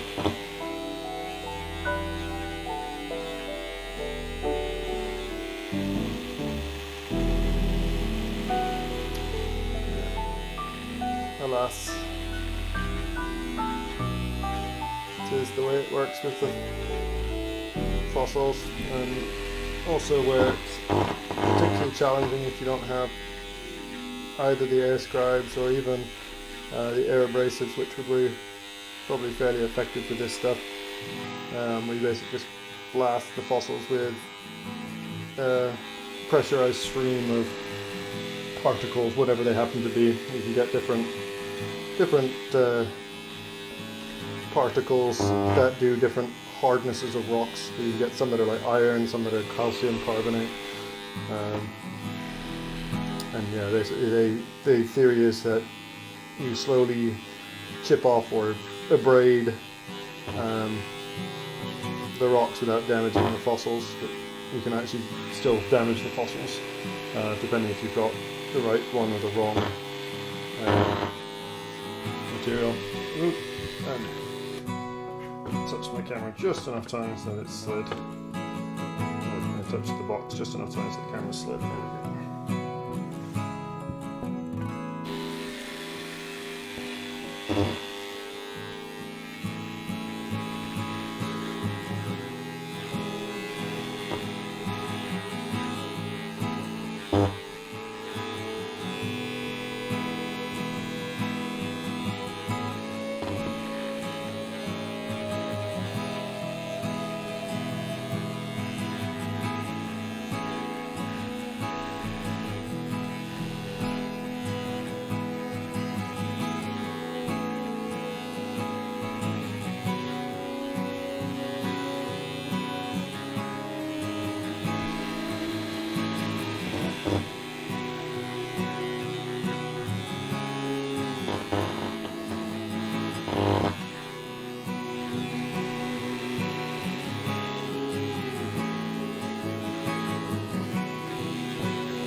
Camera sliding again, I saw that.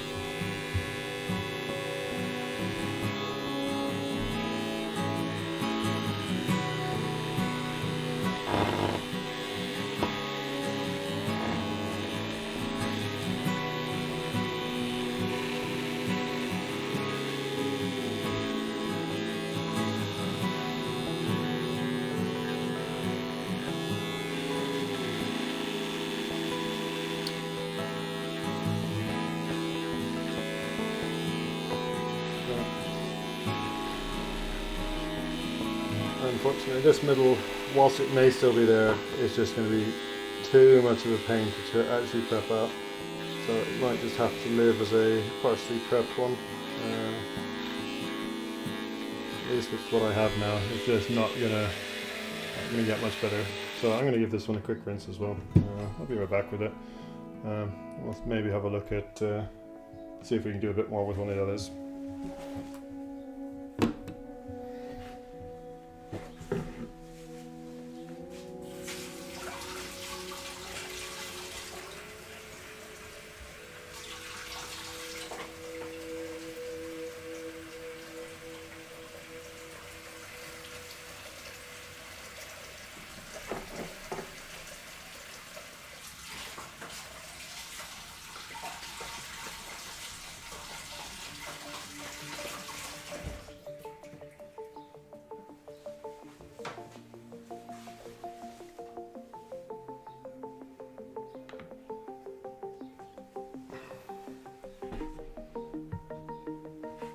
So that's the best I'm going to manage with this one.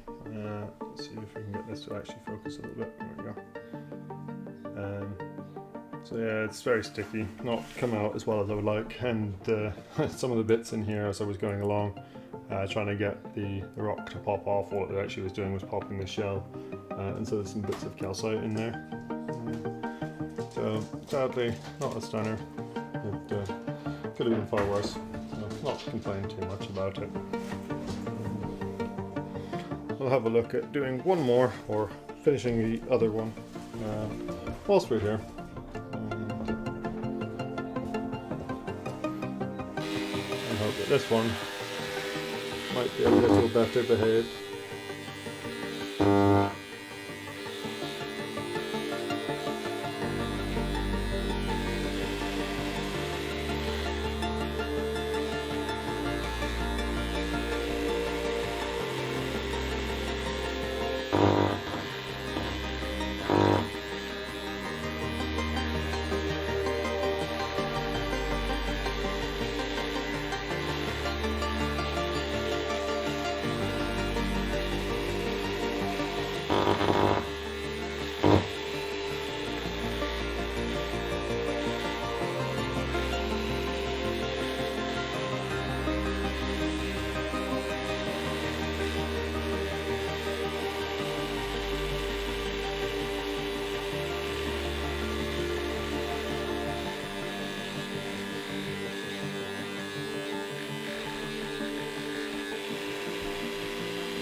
Oh, I realised that I've still got the wool beaver back, and we are clearly back.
This needed to dry a bit more, unfortunately, since it gave it its last little rinse, because it means that all of this is a little stickier than I would like still.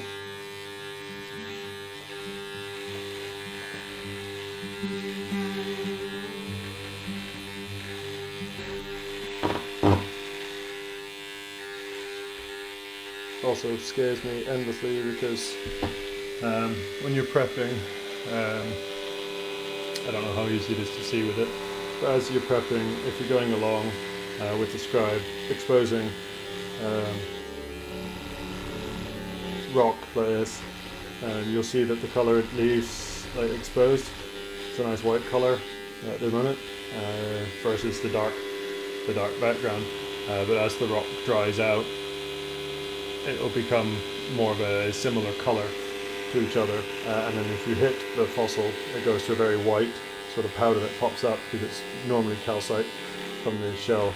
And so when you're prepping on a slightly wet rock and you start seeing nothing but white, it's a little terrifying that you're going into the shell of the thing the whole time. Clearly not, but just making you be very careful.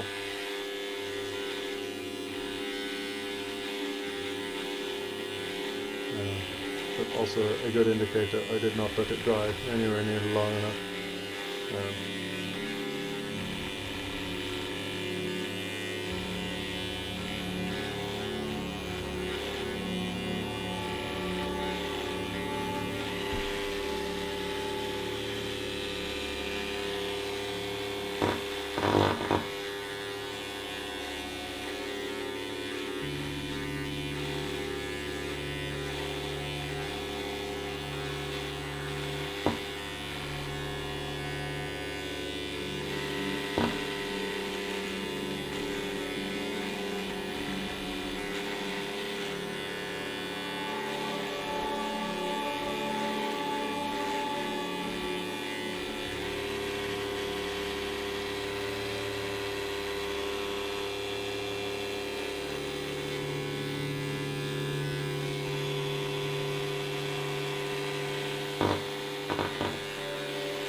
Camera set everywhere.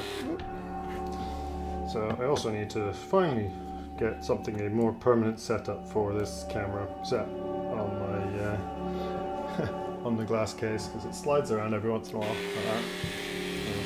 Not ideal, particularly when I am doing the fine work, and because of the length of the stylus, tend to touch the case more.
And the other thing that I haven't talked about much, but when you're prepping some of these, sometimes if you can get even some of the stuff like quite a way away to come off, you'll find that all of it starts to come away a little easier. So it's sometimes worth just going back to some of the bits higher up, because say this bit here, the mudstone's attached to this bit, attached to this bit, attached to this bit. So sometimes just getting a little bit of it off higher up might make your life a little easier as you come further down. Not always, but sometimes. So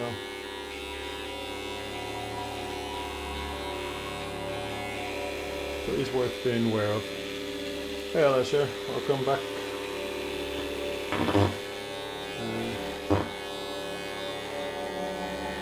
I hope everyone has had a good Easter break, and those of you who have had it off have enjoyed the time off.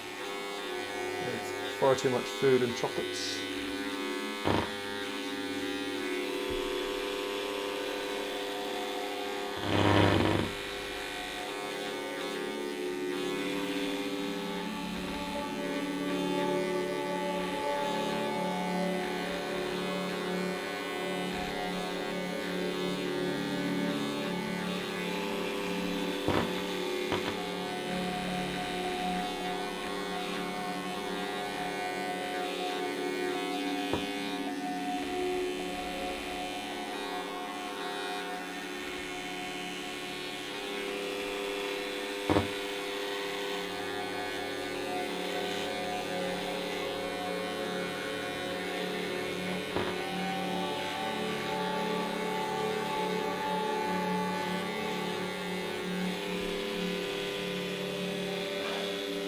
How are you doing, Escher? Hello, Escher. You having a good, well, I would say a good weekend, but I don't know if you're actually still off or if you were back at work on this Easter Monday as the UK and most of Europe seem to have it.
Oh yeah, so how are you enjoying it so far, Alicia? It's a hell of a read.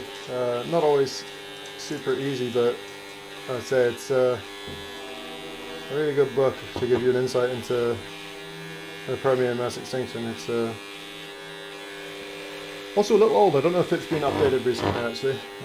Mike is pretty busy with the many other things he does. His like never-ending updates of books, PhD students, postdocs, grants.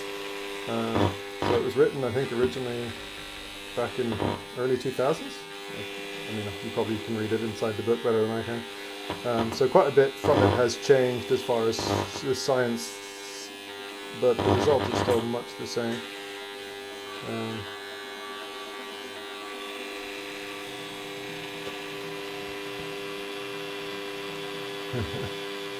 Yeah, no worries, Mr. Lamphil.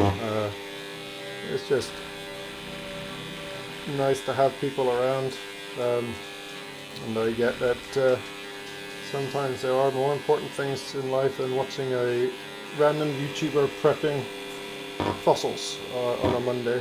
I get that too, so please don't feel... don't apologize.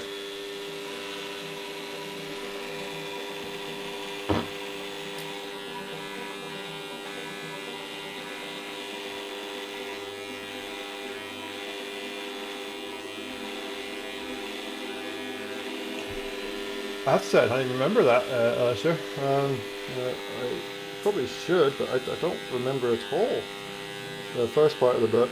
I just remember the very sad Lystrosaurus in his den looking out, watching the world on fire, which I think you will probably get to at some point.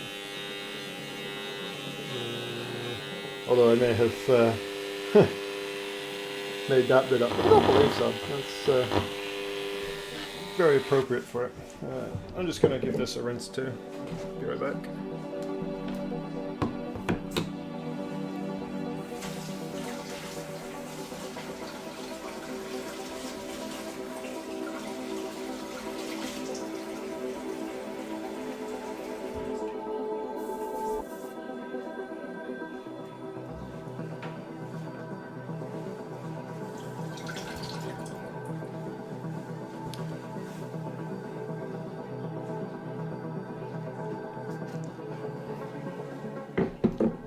So, just leave that there for 1 second. I will be right back.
So, for those wondering, this is the book. He says, when life nearly died. So, Mike Benton. So it's one of the first ones I got. It's a good read. Talks about the largest mass extinction the world has ever seen. 90% of all life on the planet, and possibly up to like 90-something-7% of life on land disappeared. So it's a really interesting book. It talks about a time that just like we don't comprehend the level of disaster that was for the Earth, and it's really difficult to understand it until you basically have a look at the fossil record to understand it. Like it's just crazy how you reduce. Imagine, say, all of the wildlife in Africa of today down to about 7 species, and that's pretty much what happens. It's just absolutely crazy.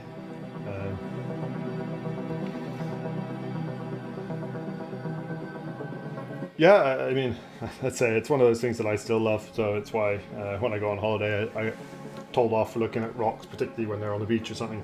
Instead of enjoying the beach, I'm busy enjoying the rocks. And trying to figure out what fossils might be in them and how old they are. So my little ammonite's looking alright so far. I'll see if I can do a little bit more tidying up, particularly across this section here. This sensor is probably going to be there, so I just need to take my time with it. So I'm not going to try and rush this one, but I'll try and tidy up a few bits and pieces.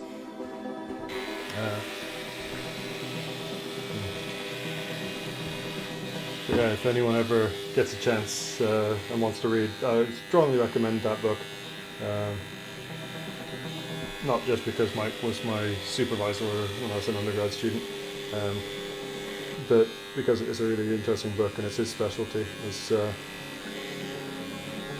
Triassic and the Permo-Triassic particularly, and this time when it basically, life as we know it exists because of this mass extinction event, but so much of life could have been very, very different depending on what did or didn't survive.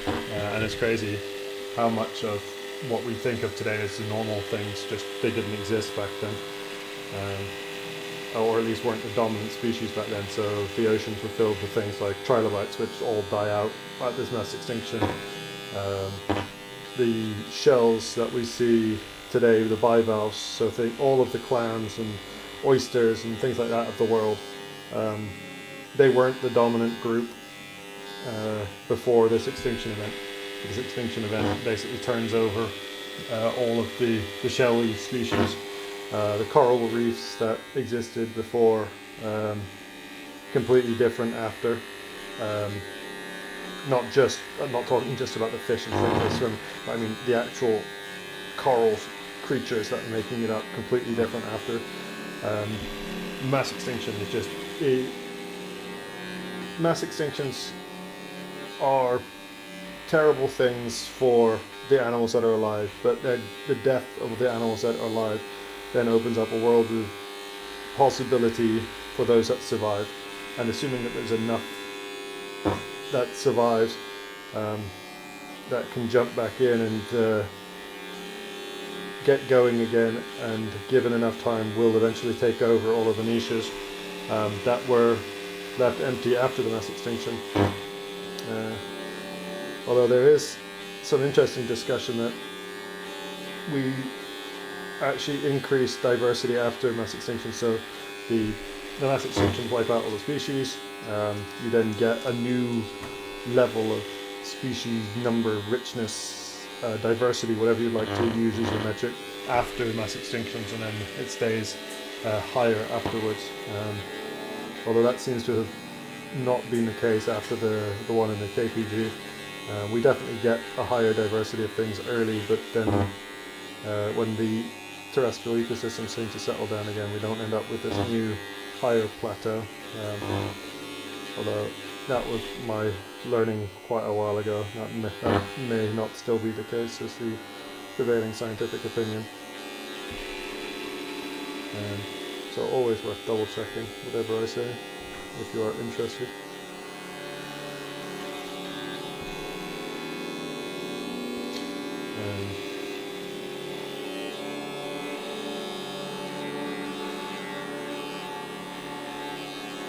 But it's a very interesting time, and a lot of it was originally reliant on some rocks in Russia from the Perm Mountains, which is what gives the name to the Permian, the set of mountains in Russia. Although our understanding of the mass extinction event got heavily influenced by South Africa, the Karoo Basin, which has got just a stupid diversity of animals, and the preservation of these 200 plus million year old animals is just incredible for some of them. I think they've actually reported these reptile, mammal-like reptile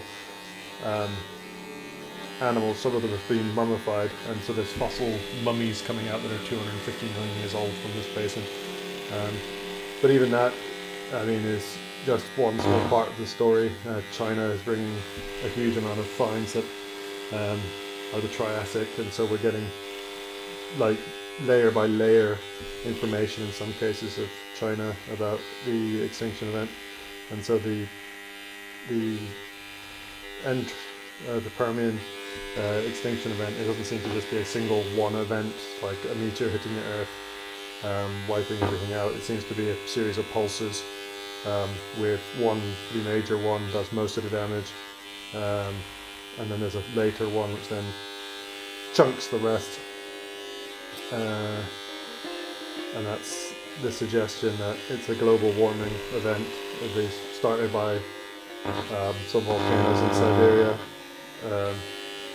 possibly erupting through coal measures, causing basically unconstrained global warming,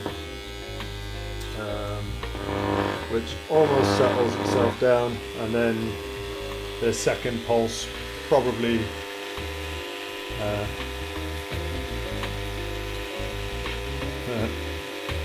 yeah, I mean, I don't tend to try and dive into what's currently going on because there's, how do I phrase this, some strong opinions from both sides. I'm of the opinion that humans are really catastrophically changing the Earth presently. I know it's not everyone's opinion, but you listen to the scientists, you listen to the people who are doing the research, and yeah, like when 90+% of scientists agree that there's something going on, you're not a genius to disagree with them. Chances are you don't understand it as well as they do. So my opinion is that there is probably a massive catastrophic change happening in the Earth, and has been for the last probably 10,000 years or so, since humans basically took over. We've lost the vast majority of the megafauna. The climate is changing in a measurable way, and has accelerated since the 1800s. It's kind of tough to argue that anything but humans are causing it at this stage. So yeah, we are definitely causing the next great extinction event. It's just how big it is and how widespread it is, which is going to be the question. And so as a scientist, I look on with morbid curiosity to see what will happen over the next 10, 20, 30 years with regard to what we're going to do as a species to try and protect our planet and the other species on it. But at the same time, not hopeful. And that's not to say we shouldn't be trying. I am not optimistic that there is the political will to do anything about it, and that scares me more. Is that we're just happy to just let it happen, and if we look back or flip back from 100 years ago or 200 years ago, it's like, what the hell did that happen and why?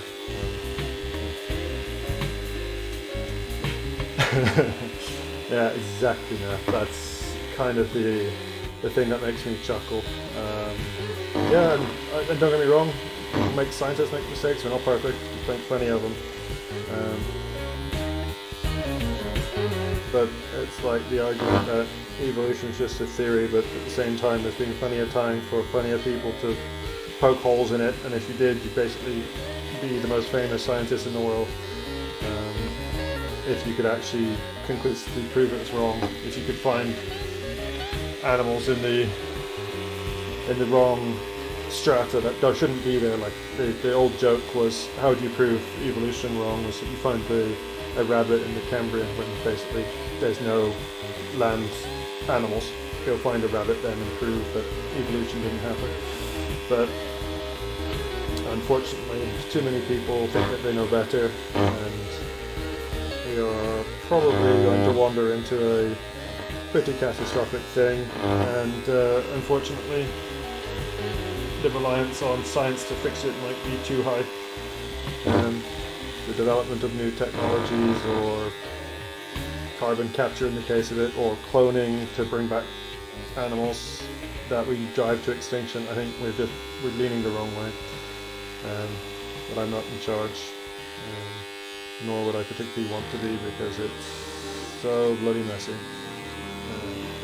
But yeah, that's my opinion. It's also why I tend to not voice it too loudly, because as a tiny YouTuber, trying not to piss off your potential audience too early is not a bad idea. And yeah, actually that's the joke. I don't remember who said it. I want to say Stephen J. Gould might have been the one who said it.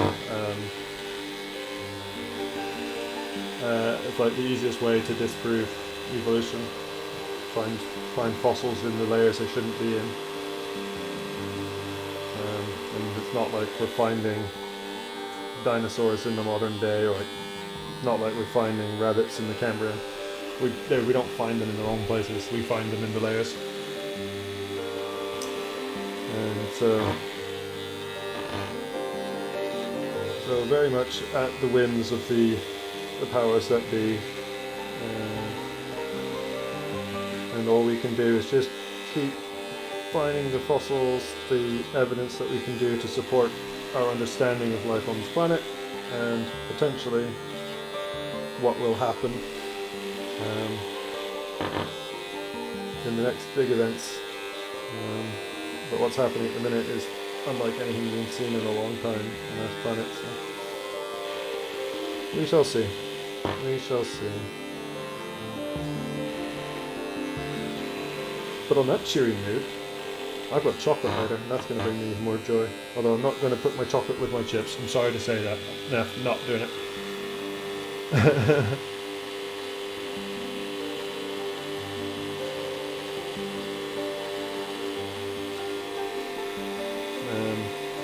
And as far as anyone who ever asked me, is life perfect today? It depends on what you count as perfect.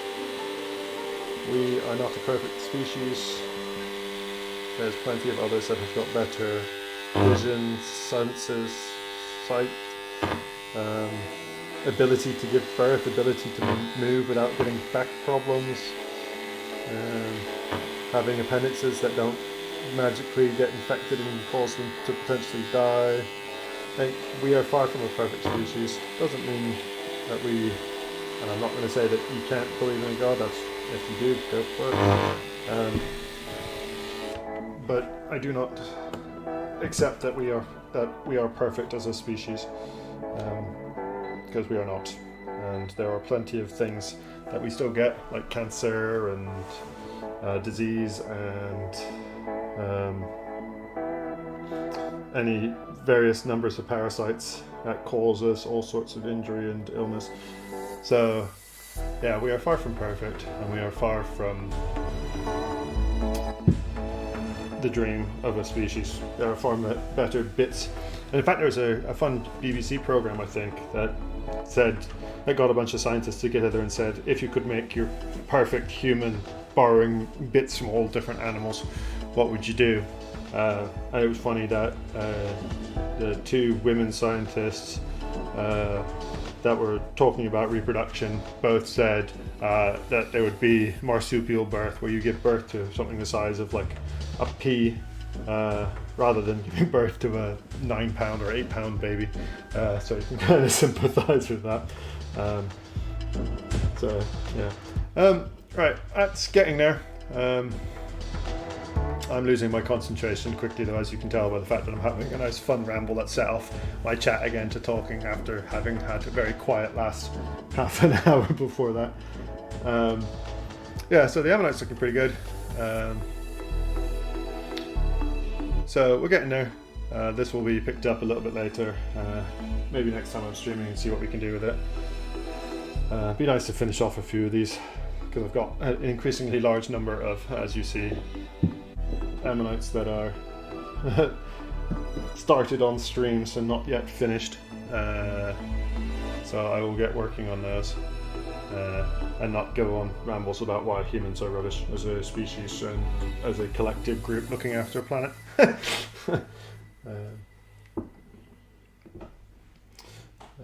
So there we go.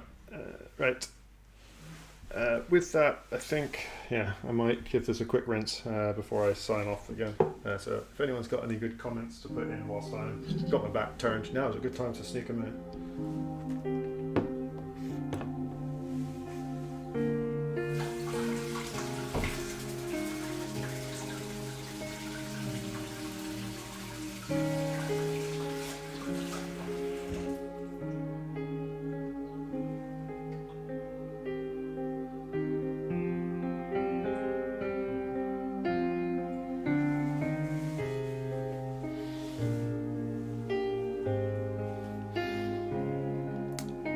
Karl Escher has basically had the perfect evolutionary statement is that perfection is overrated. Evolution doesn't care about perfect, it cares about good enough. And we are, as a group, as an individual primate species on this planet, have been good enough. And arguably too good in many things, because we are now the dominant species. So there we go. That's where my ammonite is for the minute. Looking pretty nifty. Haven't got down to the middle yet. It's probably there though. So we'll just keep tidying this up, probably in the next stream. But thank you all for being here and listening to me rambling on when we do get me talking. I will be not live until probably Wednesday if I'm going to be, because I've got a couple of excursions planned, going fossil hunting to Robin Hood's Bay. Tomorrow is the plan, and then out to uncertain on Thursday and maybe on Friday as well, so we will have to see. If anyone's now wondering what that random rattling noise in the background is, it's dog being fed and being very happy and stuffing all the food down her face. And that's a good indicator that I'm at my perfect time to stop. So cheers everyone for being here, and thank you all for watching. I don't know if Bam happened to ever make it to the stream today. My guess is not, because normally he says something. And I will catch up with all of you very soon, I'm sure. Probably Wednesday if people are around. And if not, I will be back on soon enough with some new videos of me hunting around, and hopefully with some new things. Cheers all for being here. Thanks for sticking with me.